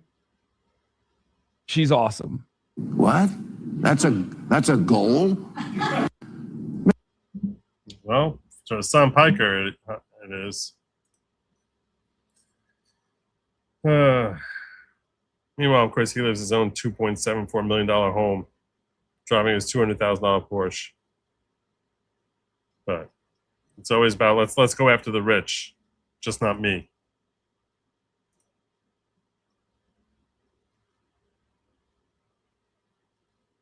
This was the clip that he talked about that Asmongold said about him talking about killing baby settlers. Brothers, so I'm going to do the short version here. Asmongold called out Hasan Piker on X, and it was absolutely brutal. It was cutting. It was to the point. And more importantly, it was honest and accurate. Hasan Piker responded in his usual low IQ, low impulse control manner, thinking that the internet is basically just whatever I posted 15 minutes behind me. Well, unfortunately for Hasan, all of the clips of him saying indefensible, evil, and just vile shit, well, it continues to exist. And so Asmongold called out Hasan and said, Hasan has said that Israeli settlers were valid military targets and then explicitly said they're baby settlers. Anyone can look this clip up and find it. You're not mad that I said to shoot kids. You're just mad that the kids I said to shoot aren't Jewish. So then Hasan says, no surprise, the child murder advocate is lying for the state, most famous for murdering children. Well, first of all, very briefly, very, very quickly, this clip here is Hasan Piker reacting to a mosque killing Israeli children, and he's laughing. It's a celebration name. If you want to go back and watch that clip, it's from a couple years ago. You can put it into Grok and you can find it, which is the way that I did. And also, this is the clip of the day. We're going to be watching this real quick. Pay attention to what Hasan Piker says about the violence being justified. By the way, what Hasan says here is 1,000 times worse than what Asmongold said, because what Asmongold said was correct.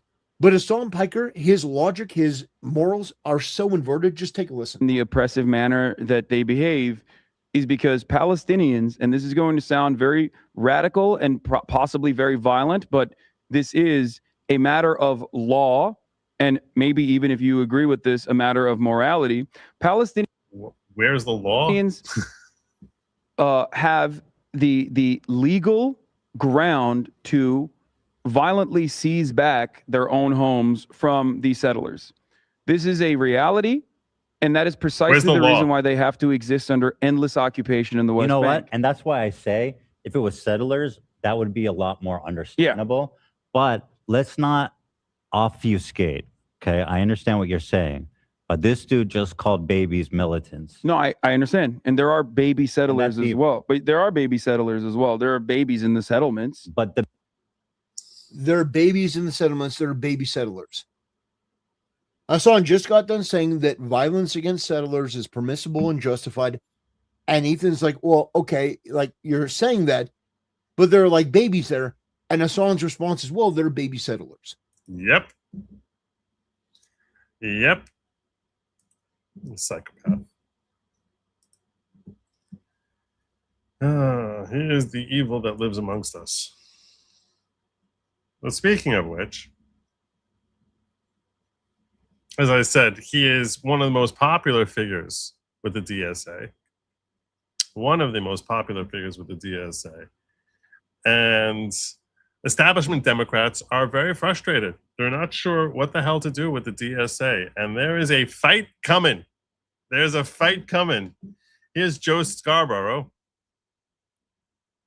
Here's a clip that's sharing Joe Scarborough's outrage over the DSA. Daria Lisa Avila Chevalier recently won a primary election in New York City and is almost sure to win the general election. She attended an October 8th pro-Palestinian, pro-Hamas rally, which many people saw as a justification of the October 7th attack. Now, we've seen Red Glasses chick before who says she's not worried about rape and had speculation about the type of women that are not concerned about rape. And she seems like someone who is not really that concerned about rape. We're about to see her again. And some of her tweets have been extremely ugly on this score and on others. Do you fully support her in all these activities and what she's had to say? I think Daria Lisa can speak for herself, certainly, and I think she's apologized for some pieces of that, and has been not for quite attending that rally. Not unapologetic about other pieces of that. And do you support her yourself in that? Yeah, I do. Why? Because in other words, you would have gone to that rally had you been able. That's a good question. I probably would have. Yeah. I don't live in New York City, so I wouldn't have. One day after the slaughter of 1,200 people and taking of over 200 hostages, you would have come and rallied behind Hamas. I think that October 7th was largely inevitable. If you put people in an open air concentration camp. These people from the DSA who are the Free Palestine people have zero clue anything about what the hell the background of the story or anything about the fight between Israel and the Palestinians. They don't know anything about the history. They don't know anything about the policies. They don't know anything about the never-ending attacks on civilians. They have absolutely no clue anything about the region, about the history of the region, about who was living there, when they were living there, where the Palestinian refugees came from. They look at them as if they were living in Israel for thousands of years, which is not true at all. And they're just ignorant. But they come out there and basically saying, yeah, sure, let's go. And you deprive them of rights, of dignity, of food, of the ability to live in safety. You're an idiot. You have to. They're not deprived of rights, liberty, or food. They have their own little state. Doofus. You expect that they are going to not take that for that long. And that is not defending any harm of civilians or of non-combatants. Well, sure. They have their own governance. And instead of investing it in the people, they invested it in tunnels. That is. Do you think it is? You're saying you're supporting it. I'm saying that I think it was inevitable.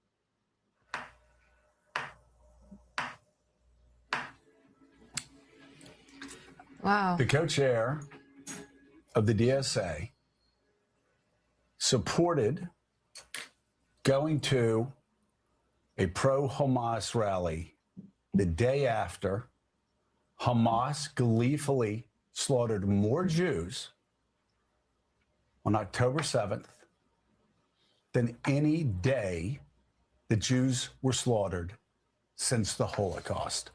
Women raped, young children shot in front of their parents, parents shot in front of young children. The DSA co-chair, which means the DSA, supports that.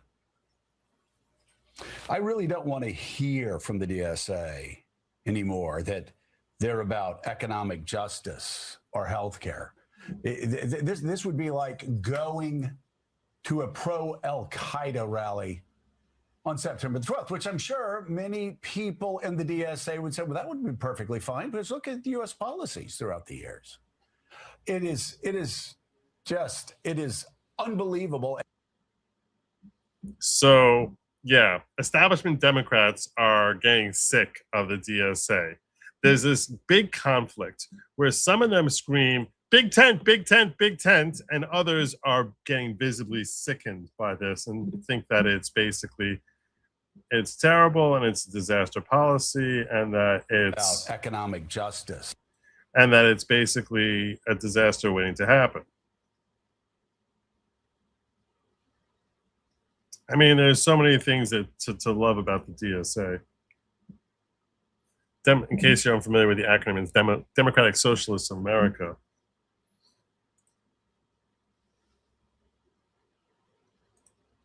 Here's Hasan screaming. Here's Joe Scarborough screaming about Hasan Piker. But please, I don't need people telling me, oh, you have to just turn a blind eye to people saying that women getting raped on October 7th didn't matter in the grand scheme of things.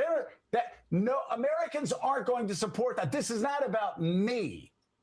This is about the Democrats, once again, fumbling the football on the 2-yard line when they have a chance to make great gains, but being so woke, I don't know if you want to call it woke 1, woke 2, or woke 3, but being too.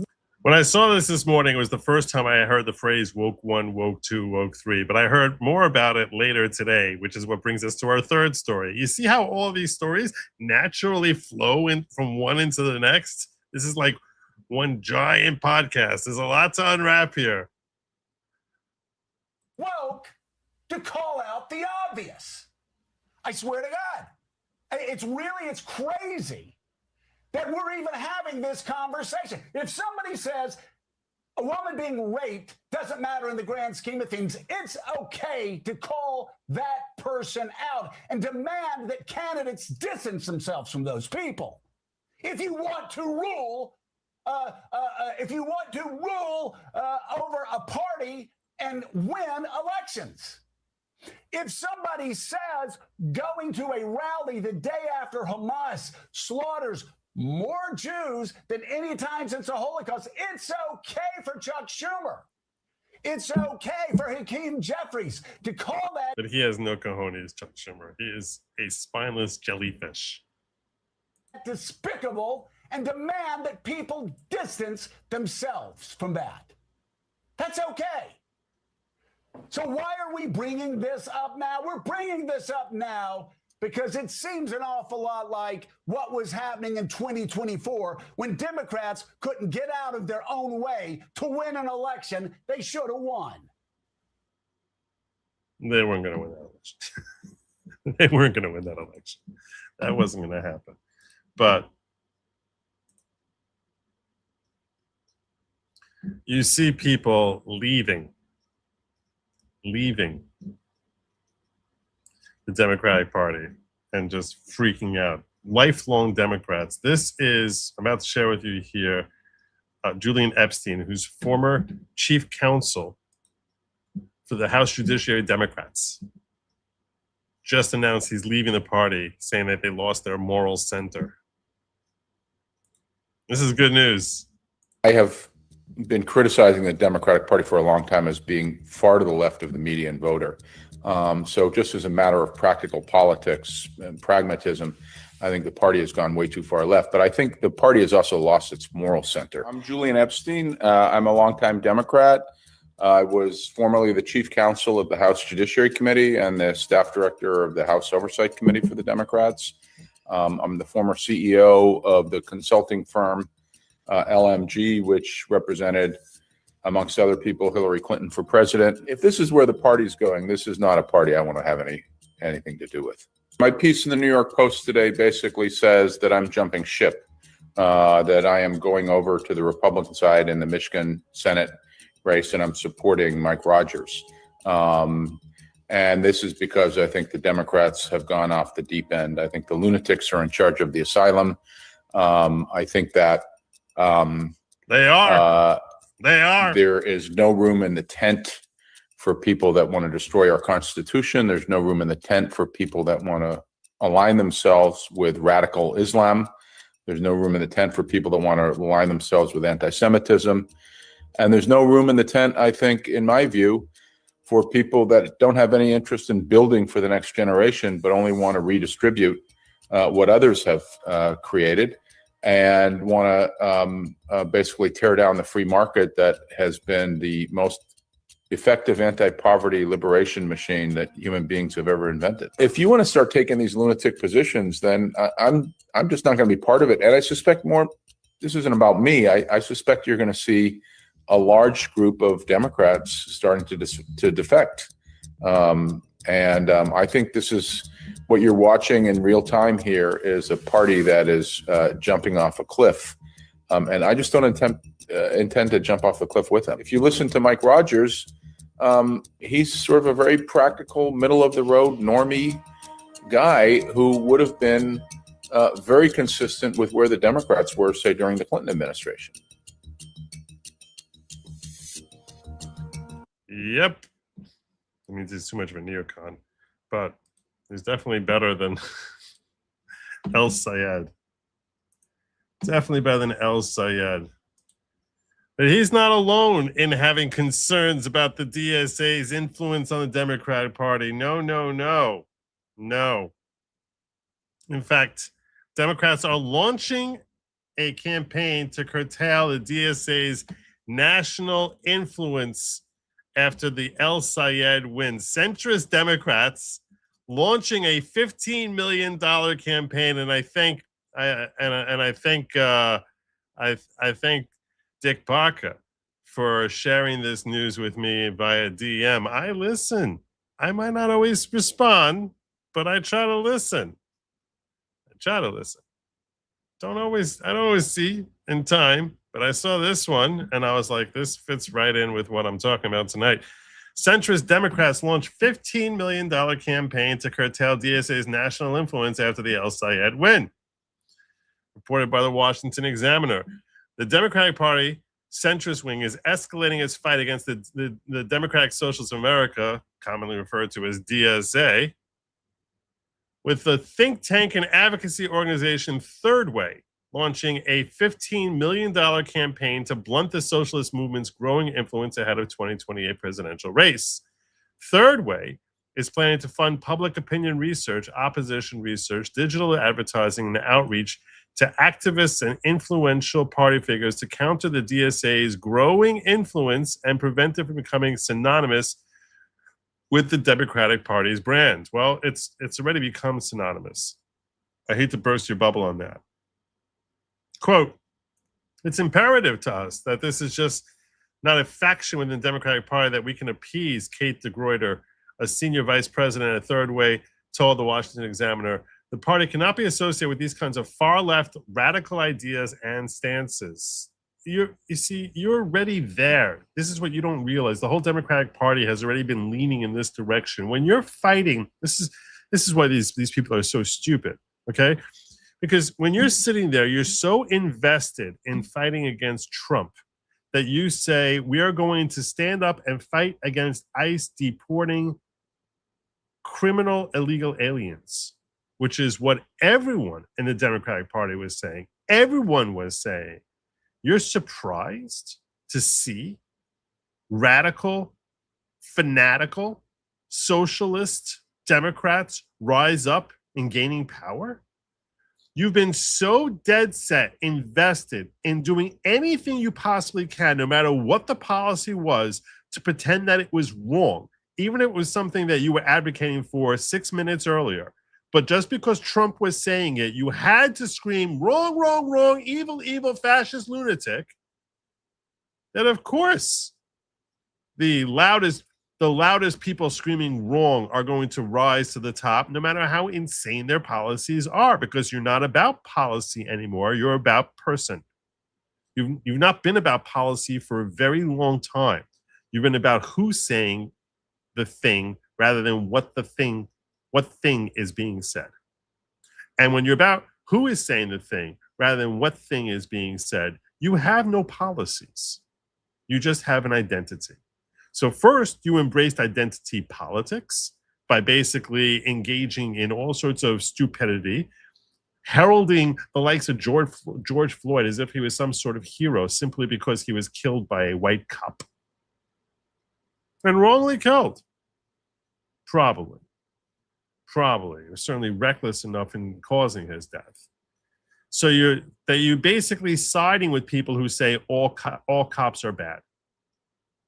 So infused with your desperation for power that you destroy our borders and don't care who's coming in here, while screaming Trump is a racist and that's why he called all Mexicans and said they're rapists and stuff like that. Just making up whatever stupid nonsense you had in your desperate search for more power and more power and more power, while ignoring policies, ignoring what he's actually putting into place, and fighting him tooth and nail on it. You fought him on the Save America Act. Why would you do this? Why would you do this? This is stupid. This is just jabbing yourself in the neck. If you actually care about democracy, but you're continually taking these crazy positions simply to be the party standing against Trump and not even thinking about what positions you are embracing. Because you learned from your messianic figure, the godfather of the current Democratic Party, which is Obama, that basically we have to make this all about who's saying it, not what they are saying. And to demonize anyone who is not part of our Big Ten party. Demonize them as if they're evil, racist, homophobic, Islamophobic, or whatever stupid phobia words you want to invent. So of course you have nonsense. Of course that's rising up. You created this Frankenstein. And now you're shocked that you can't control it? You created it. These lunatic socialists, who you're sitting there so horrified by the things that they stand for, they stand for everything you stood for. With the lone exception perhaps being that they openly support October 7th. That's the one exception. But everything else here, they're just parroting your nonsense in a louder voice and with more violent rhetoric. That's all. So you created this Frankenstein. Now you're sitting here trying to figure out how to put that back in the bottle. Frankenstein's not going back in the bottle so easy.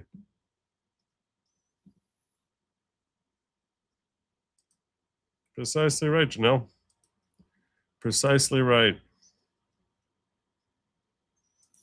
Doing the less suffer now. This is true. Just going back on the Asmongold thing. Joe, I'm very confused. The Mossad is on Netflix. Yahoo is so incredibly powerful. Why is Hasan Piker still breathing air? Beats the hell out of me. Beats the hell out of me. Maybe that was a lie too. I think that's what your point is. So they're fighting. They're fighting. Party can't be associated. Let me tell you something. $15 million ain't fixing this. It's pennies in the bucket. $15 million ain't slowing down the DSA. That's not going to do none. It's a start. It's a good faith gesture. But I kind of like the fact that the socialists, the avowed socialists, are rising in name and face, only to expose that this is what the Chuck Schumers of the world have been about for a while now. They're just saying it in a more loud and shrill voice, and a more offensive, not worried about offending anyone.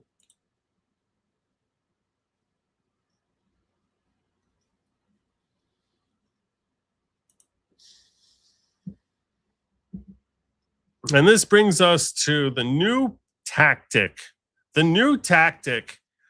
by the left to try and distance themselves from the stuff that sounds completely insane. And that is brought to us by the queen of insanity herself, Alexandria Ocasio-Cortez.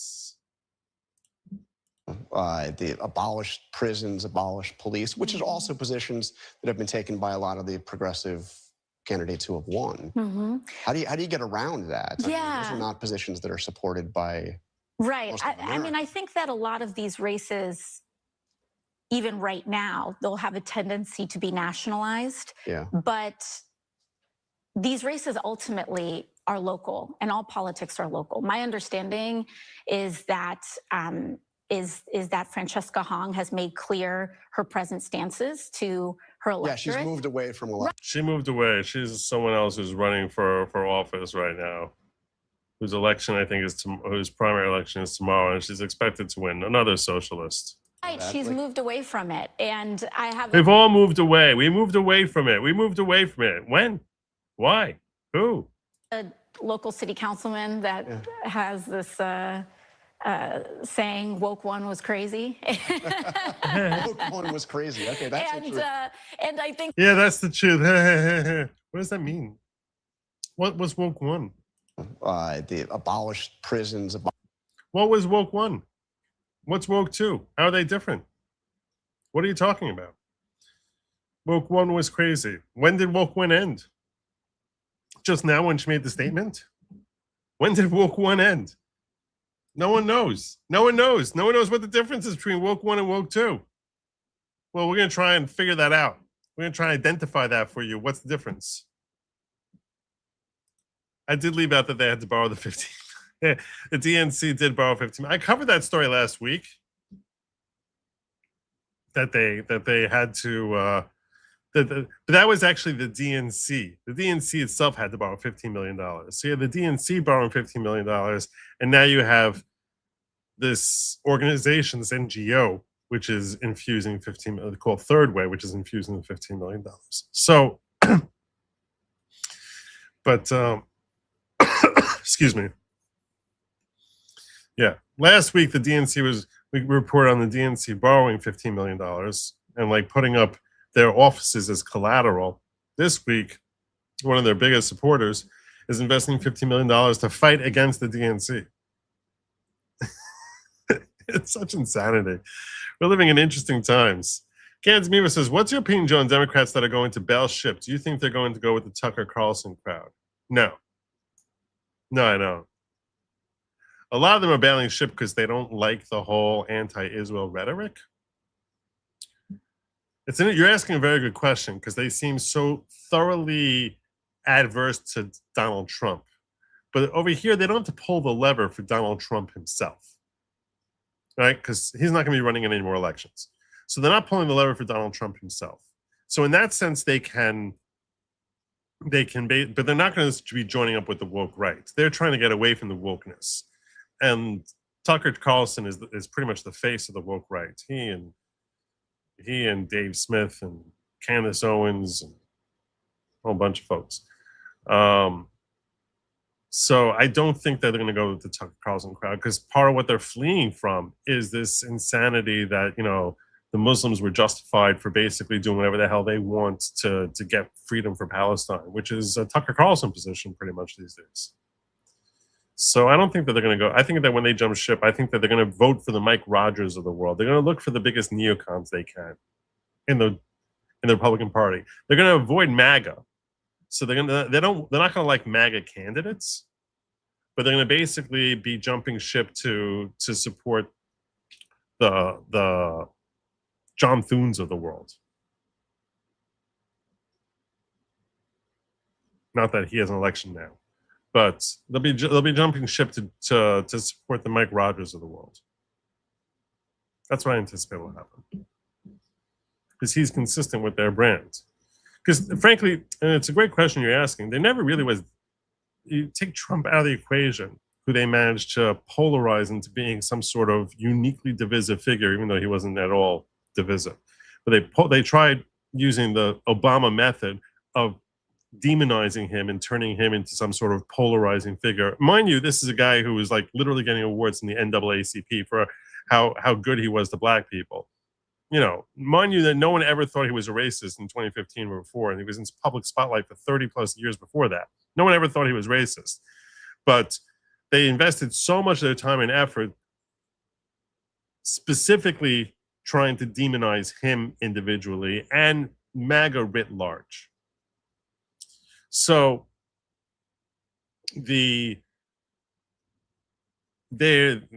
but for a long time, if you go back before Obama, there really wasn't that much of a difference between the Hillary Clintons of the world and the George Bushes of the world. There really wasn't. It felt in the time like there was a big difference between them, but George Bush versus Al Gore is like a slightly redder tie versus slightly bluer tie. It wasn't really that dramatic a difference. Both sides were on the same page, for example, about things as that we take for granted today, like gay marriage, which was a whole big fight. That both sides were on an agreement, oh no gay marriage. What I'm saying is there was very little conflict between them. There's some policies here and there, but there was very little conflict between Republicans and Democrats, and certainly much less heated on a personal type of level. So now much of what we've seen over the last 10 years has been that personal animus by the left aimed specifically at Donald Trump and his circle around him. But he's easily been the primary figure. He's been the lightning rod for them to try attack. So now the other GOP people who are swirling around him, the closer they were to his orbit, the more tightly they're aligned with Donald Trump, the harder it'll be for them to support them. So I think they'll have a difficult time supporting a J.D. Vance. And they'll likely try to, they'll look at Gavin Newsom as like, their new hero. Gretchen Whitmer, whoever manages to ascend from the Democratic Party, although I should give you a heads up that there is talk that AOC may try to leap from being member of the House to becoming a presidential candidate. And if she were to get the nod from the Democratic Party, I think a lot of them would pretend that she's not as much of a socialist as she clearly is, because she works to try and mask herself. You see over here that she's pretending that she's, feeling all sorts of resignation. Oh, we just got lost in the moment. Whatever stupid nonsense she was trying to sell there with her, woke one was crazy. Other nonsense. God. Anyway, I got a few clips here I want to share with you about Woke 1.0. A lot of people taking aim at AOC for this. A lot of people are taking aim at her for this. I don't even know who this guy is. Does he have a name? No name. Oh, Woke 1 was too far. Woke 1 was crazy. Woke 1 was, we were just getting a little out of hand. Woke 1 was BLM. Woke 1 was Dapple and Standing Rock. Woke 1 was Medicare for All. Woke 1 was Free Palestine. Woke 1 was defund the police. I don't think Woke 1 was Free Palestine. I think that they're saying Free Palestine is Woke 2. I think that's where the dividing line is, but we're coming to that. One was abolish ICE. Woke 1 was universal health care. Woke 1 was climate justice. What exactly are we saying when we say Woke 1 was crazy? Because I can't figure it out. I wasn't exactly super active on social media in 2015, 2016. So I don't really know. But what it sounds like is y'all want to be held accountable for your words. Y'all don't want to adjust your own language the way that you were asking people to adjust their language in 2016. That's what it sounds like. It sounds like Kyle Kalinske just wants to say slurs.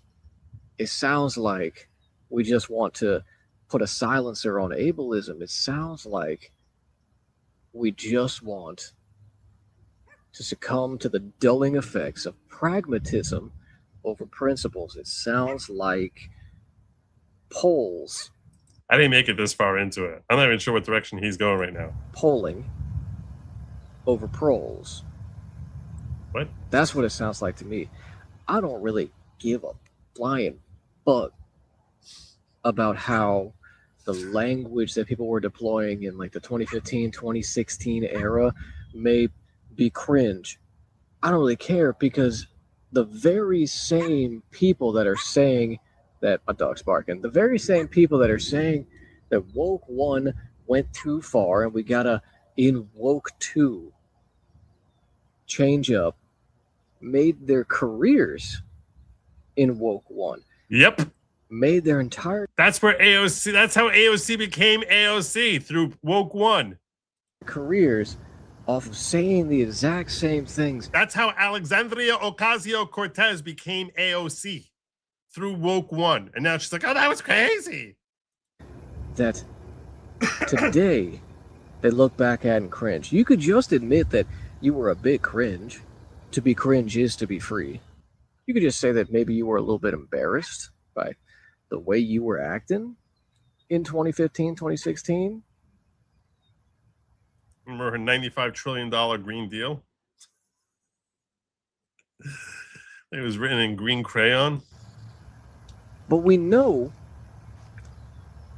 when the right started calling everything DEI, woke, CRT, that they were using something that came out of the black community against progressive politics, against abolitionist politics. But now y'all don't even want to be associated with the word. Y'all don't even want to associate yourselves. And that to me shows a lack of commitment. It shows that you are swayed by criticisms from outside of your own camp. Because you're just about power. That's what it's always been about. It's always been about power. And not by the criticisms that are coming from your comrades. That's what it sounds like to me. I'm not even sure whether this guy is mad that they're abandoning woke one. It sounds to me like he is. It sounds to me like he's like sort of like he's like a leftist who's mad they're abandoning woke one. Joe Person, Joe Joey, Joe. Does Schumer, Pelosi, and Newsom not understand that they created the DSA? This is what they spawn. This is their children. Evil creates evil.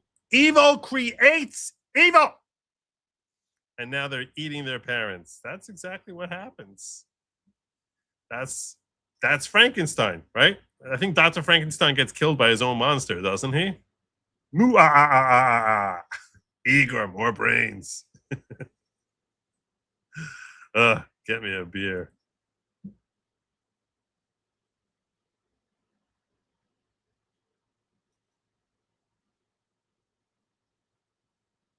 Zellian says, Joe, my plan for the Republican Party, go to the bank and offer them $20 million to buy the mortgage on the DNC quarters in DC. Make them pay the RNC or get the building. That'd be pretty funny.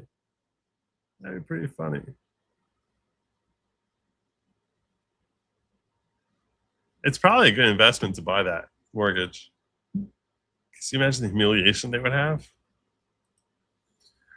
When you have people who have no morals, you get the insanity that has become the current day Democratic Party. Amen. This is true. I got a lot more about this woke 1.0, 2.0. Here's Ben Shapiro weighing in on it. Am I racist or am I not? That was the question you were supposed to ask, right? That was the Matt Walsh question. Am I racist? Oh, sorry. Woke 1.0 forced Americans to say, am I racist or am I not? That was the question you were supposed to ask, right? That was the Matt Walsh question. Am I racist? Woke 2.0 is American capitalism inherently corrupting and bad? Right? Is America's free market system, is the West's system of freedom? Which is a much worse question to be putting at the polls. This is why she thinks she's transitioning away from the craziness of woke 1.0, but the current version of wokeness is way worse. way worse. It's way more obviously leaning towards communist lifestyle. You talk about woke 1.0 being bad when you were simply saying everyone on over there is not everyone who's not me is a racist and all cops are bad. Now you're going over to let's abolish the Constitution and capitalism. That polls a million times worse. A million times worse. It's not that woke 2.0 is the same as woke 1.0. No, it is far less tolerable. It is far less tolerable. I mean, woke 1.0, get rid of all cops. That was insanity. Destroy our borders, insanity. But it's like taking insanity and ratcheting it up to like just this whole other level. In free markets, inherently imperialistic, colonialist, genocidal, and racist. Right, but that comes from its free market, private property rights system. This is why the key issue of woke 1.0 was George Floyd or Ferguson, Missouri. And the key issue for woke 2.0 is Gaza. Right, this is why you're sitting around going like, why the hell are we talking about the Gaza Strip? It's a tiny strip of land that's very far away, like 8,000 miles away. Why? Well, the answer is because woke 2.0 is about the idea that everything bad that happens on planet Earth must be the result of terrible Westernism. Westernism is responsible for genocide, right? That's the false word they use about Gaza. So you have to ignore all the context, all the history, all the reality, but you can get there. So Abdul El-Sayed, because again, the left decided to support Ukraine against Russia because they decided that Russia was pro-Trump for whatever dumb reason. Abdul El-Sayed, the Democratic Senate candidate in Michigan, he was asked on Meet the Press why he supports funding for Ukraine but not Israel. And he ignores the obvious answer, which is that he hates Jews, but here he was trying to explain the difference. And the difference is not the difference. You're saying you would not support sending aid to Israel, which was attacked by Hamas, but you have also said that you would support sending military aid to Ukraine, which was, of course, attacked and invaded by Russia. Where do you draw the line there? Well, in Ukraine, you're talking about attacks from a leader of a neighboring sovereign country who clearly violated international law in attempting to breach the sovereignty of the Ukrainian public. That is conditional. That's exactly the same thing that happened with Israel. On that circumstance, we have been offering unconditional foreign military aid to Israel, independent of the circumstances, for years and years and years. And might I say, it's not just Israel, it's also Egypt, it's also Jordan, it's also Saudi Arabia. That's the difference. It's about the conditions. So when we're talking about taking on Putin and his violation of international law, I do believe we have a responsibility to uphold international law and therefore to support Ukraine in its efforts. This is a joke. Obviously, he's lying. I mean, because again, a border was breached. Hamas murdered 1,200 people. And if one of the conditions would be, use it against Hamas, Israel's been doing that. But again, this is all part and parcel of the broader take that Syed has on America, which is that America is bad. And here's the thing. Woke 2.0, you hated woke 1.0, right? It was ruining careers. It was canceling people. It was terrible. Woke 2.0 will be way, way worse than woke 1.0. Why? Because unlike woke 1.0, there is nothing self-refuting about the idea that America is evil in the world. Right? You can go around and you can look around your life in America and say, listen, this doesn't seem that racist to me. It doesn't seem that white supremacist. I don't see the problem. But woke 2.0 is not about that. It's about saying that America is evil in the world. This is why Gaza has become a litmus test for the left. Because again, the idea is that America is evil, like Nazi Germany, supporting those Jewish Nazis over there. That's the idea. It's untrue. It's a lie, and it's a disgusting lie at that. But people are significantly more apt to believe that line of crap because there's ugly images that do come out of the Middle East. And again, you don't have to know that much. You just say, oh, that's really ugly. That's really terrible. It's true. It's true. So he's basically putting the dividing line on woke 2.0 as far as it being about, is America evil in the world rather than is America racist or are Americans racist? I think that's, I guess you can frame it that way. Although I think it's much more inherently, it's not simply about how America is in the West. It's a matter of woke 2.0. Woke 1.0 was looking to hack away at certain fundamental structures like our military, our police force, and basically say that we are not the proper, that the people who are running things are a hazard to the citizens. Woke 2.0 is, let's completely overturn the apple cart. Let's completely overturn everything that America has ever been. And this is why it's so horrifying to establishment Democrats. So like, wait, that includes everything I believe in. So this is why they're so horrified by it. Woke 2.0 is basically, let's get rid of the Senate, get rid of the presidency, abolish Constitution.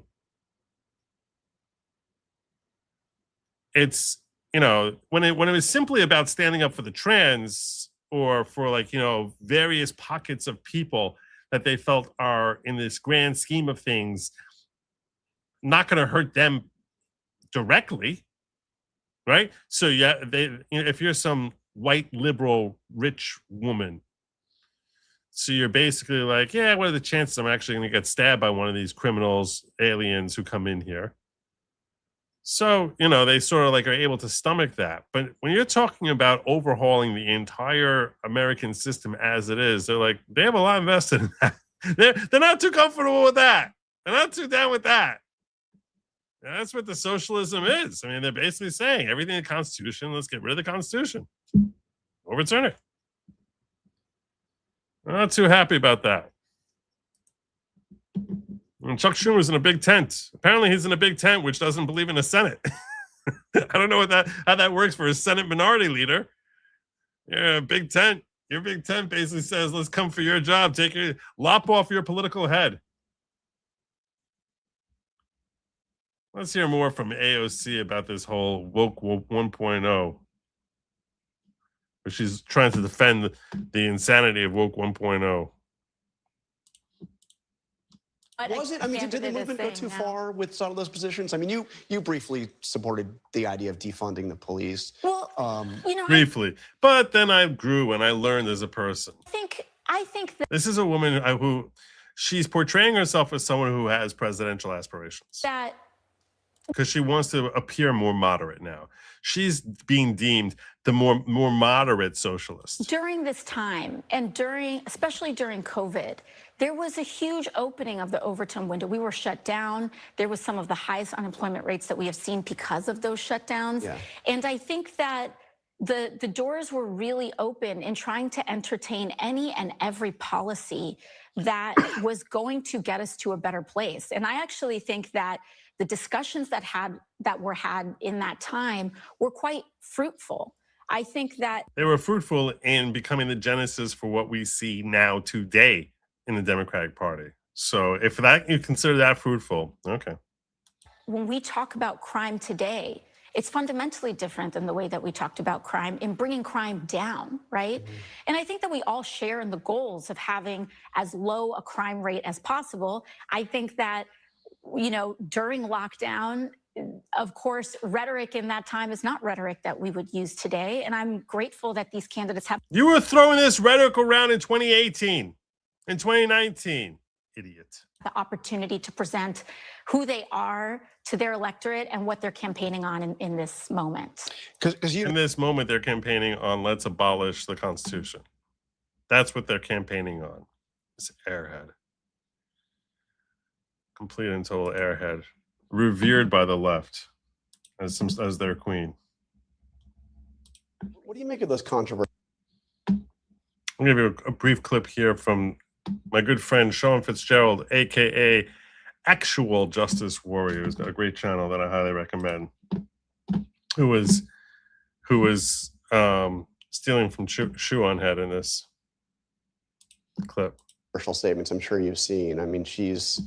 The Thanksgiving dust up. She says she doesn't, still believe that, but, the abolished prisons, abolished police, which is also positions that have been taken by a lot of the progressive candidates who have won. Mm-hmm. How do you get around that? I mean, those are not positions that are supported by. Right. I mean, I think that a lot of these races, even right now, they'll have a tendency to be nationalized. Yeah. But There's no woke 1 or 2. It's all Marxist communism. Don't get it twisted. They have us debating their parsing of language, just what they want. No, the point is, I want to call out that they've only gotten worse. That's why that what they're now framing or trying to reframe. And let's face it, Democrats have forever been framing. First they were liberals, then they were leftists, then they're progressives, then they're woke. Now they're woke 2.0. There's always a different label for the same BS Marxism. You're correct about that.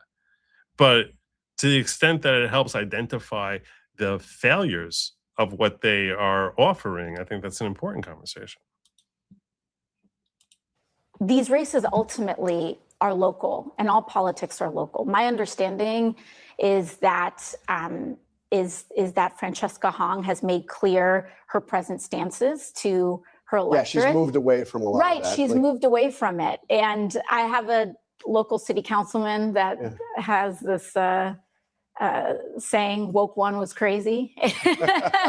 Woke 1 was crazy. Okay, that's true. So these are the devices that you androids use to rob people of their energy. What's the matter? You're the one who started this game, and now you don't want to play anymore? So that was Congresswoman Alexandria Ocasio-Cortez doing a sit-down interview with ABC that will be linked in full in the description for you to check out for yourself. But obviously... And to take from him, I'm going to link to this full video for you, which only dropped an hour or two ago. Well, maybe 3, 4. We'll say 4. I'll link this in the description also, so you can find it if you want to watch the whole thing. We're not watching the whole thing here. The clip right there that you saw was her talking about how woke 1 was so crazy when asked about her previous positions. And by previous positions, I mean her current positions that she absolutely still holds on all the different social issues and crazy things that Ocasio-Cortez is promoting. But I do find this new trend from the left wing to be absolutely hilarious, because first and foremost, they call it woke 1. They say woke 1 was so crazy. And that, of course, implies, and we've talked about it before in a video where we use shoe on head in order to clickbait the issue, that these people want to have a woke 2. The other day, I saw a tweet that said, woke 1 was crazy, attached to the infamous photo of Nancy Pelosi and a bunch of Democrat politicians kneeling in African costumes back in 2020 to honor George Floyd. What a fever dream. There were many similar posts from people talking about how crazy woke 1 was, or woke 1.0 as they call it. Leftists talking about what they did wrong during woke 1.0, how they came off too strongly with things like abolish the police, and how they'll do things differently during woke 2.0. Yeah. You'll get him next time, champ. They want to do it all again. But the thing is, in order to do something again, you have to end it the first time. And Alexandria Ocasio-Cortez absolutely never did. And this is what we're going to talk about today, because this is a new tactic from the left wing, which is not to apologize and acknowledge what they said before was wrong, inaccurate, horrible for the country, divisive, racist, and all the things that they label their enemies as is exactly what they were doing. But instead to say, well, it was just a crazy time. Everybody got caught up in it. Everybody was like, defund the police back in the day, back in 2020, when that is absolutely not true. And again, these people still advocate for those positions right now in this moment. Ocasio-Cortez has never apologized for anything that she's pushed. She's never apologized for the damaging impact on our nation that she has promoted, cheered, and by the way, profited off of politically. And this is what we're going to discuss today. But before we do, I want to thank everybody's support. So, yeah, bottom line is this. This is what it boils down to. Those of you who are not like me and cannot see that it's exactly the same thing. One of the things that you'll see people, to anyone who's talking about how, woke 2.0 is something different, which it very clearly is not. If not, to the extent that it's any difference, it's actually far worse than it was under its original form. But here's the thing.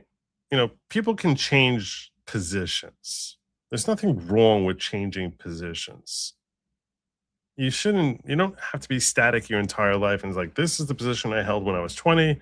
It's going to be the same position I hold at 30, 40, 50. It's natural for your positions to evolve given the climate, given your perspectives changing based on your own life experiences. That's totally normal. But when your position changes on something, there should be a reason for it. Not, oh, I just thought something different now. So whenever you hear people advocating that now things are different, now I don't believe what I said back then, it's, well, what led you to that? What led you to that change? You know, this Hong character who's running for office now, who was famous for, I think, saying that Thanksgiving should be abolished. What made you change? She's pretending now that she doesn't believe it? What happened? Why don't you think it should be abolished now? Walk us through it. And if they can't give you a satisfactory answer, the answer invariably is the real answer with all these politicians is, well, that was too far afield for me to actually stand behind when I'm trying to get your vote. That's usually what the real answer is. If that's not the real answer, if it really is an evolution perspective, then you should easily be able to identify, this is what happened, this is what I saw, that's when things changed. And that's kind of the point that he gets to, where he talks a little bit about Anna Kasparian, who's gone wacko again. She's like crazy with her Israel arrangements syndrome, but she went from her left to her right to her woke 2.0 phase now that she's in, whatever. She's continually, but the reason she broke away from it for a while about saying that it's totally fine to have homeless people wandering around is because she got mugged. And all of a sudden that changed everything, where she had some sort of assault incident. And that just sort of wakes you up. So someone's changing because they have some sort of incident that affects them personally. You can understand. And it's like, oh, this thing that I've been advocating for kind of sucks. But someone who just comes along and pretends like Hasan Pikers of the world, I didn't really mean that America deserved 9/11. Well, then why'd you say it? What happened? What changed? Why don't you think? What made America better now than what you thought when you said that? And invariably, very rarely do people have an answer that they want to stand behind. Because an answer of, well, you wouldn't vote for me if I said that to your face right now, is not something that's going to work. Because then they recognize that they're just sort of admitting that their new position is crap and that they actually still believe in the original position that they advocated for, which sounded like sheer lunacy. So what they're left doing, if you actually pin them on it, is like, and ask them, well, why did you change your position? Why do you believe something different now than a statement you made a month ago, a year ago, 5 years ago? What changed for you? If they cannot give you a satisfactory answer that actually is logical as to why it is that they came to where they're coming, there's no reason to have any confidence that they're giving you anything other than complete and total BS, because they just want you to like them now, and they're afraid that if they stand behind their original position, you will not. It's really that simple.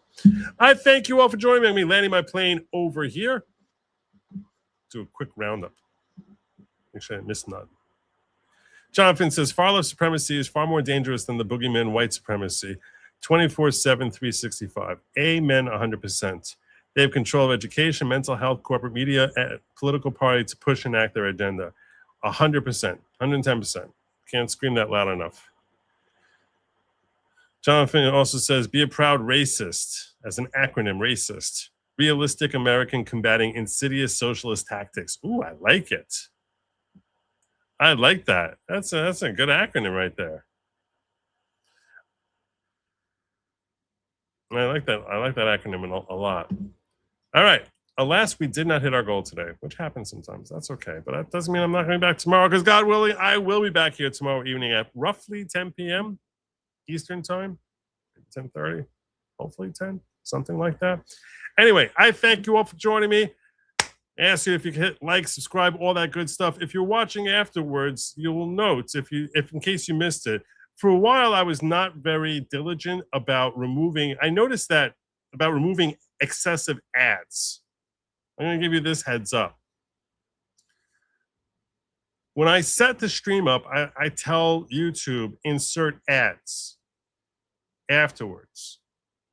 And for one reason or another, I don't know what the hell it does. It's insanity that I was looking back at some of my streams and I see that there'd be ads like literally every 30 seconds, especially during the second half of the stream. In the second half of the stream, in a span of an hour, there'd be like 50 ads. It was insanity. I was like, this is crazy. Why the hell are they doing this, people? So I've now taken to a couple hours after the stream ends, I will start, because it has to sort of render and get up there before I can actually go through where they put the ads in. So roughly like 3, 4 o'clock in the morning, which I'm still usually up, I'll come back in here and wipe out the excessiveness of those ads so that there's just, every 10, 15 minutes or so an ad rather than every 15 seconds. So if you are watching after the fact tonight, or I guess if you're watching this part, you're probably already seeing it. But yeah, if you miss the show and you're watching it later, I'm gonna do everything I can to remove that excessiveness of the ads sometime during the course of the night after the show renders. You're probably best off seeing it in the morning, if in fact you are someone who has to deal with YouTube ads, because I think that's what they're doing is just insanity. Anyway, I thank all for joining me. God willing, I shall see you tomorrow. Till then, I'm going to remind you that Lab Meat was never meant for you. It's meant for they, them, and do not eat the bugs. Have a good night, everyone. And as always, Godspeed.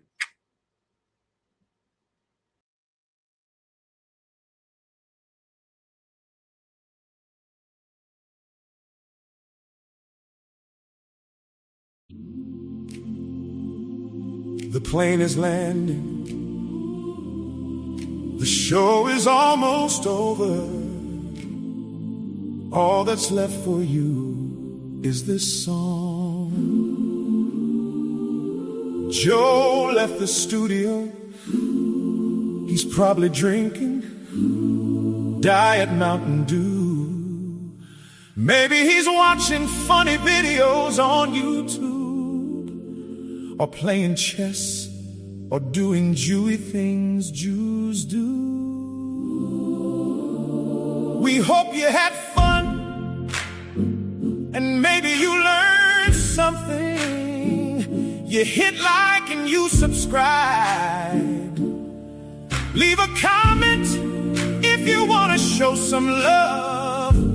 That would be cool. You can be cool. Leaving comments is cool. So till next time, please be sure to stay away from lab meat. It was never meant for you. It's meant for they or them or comrades, sparkle hugs.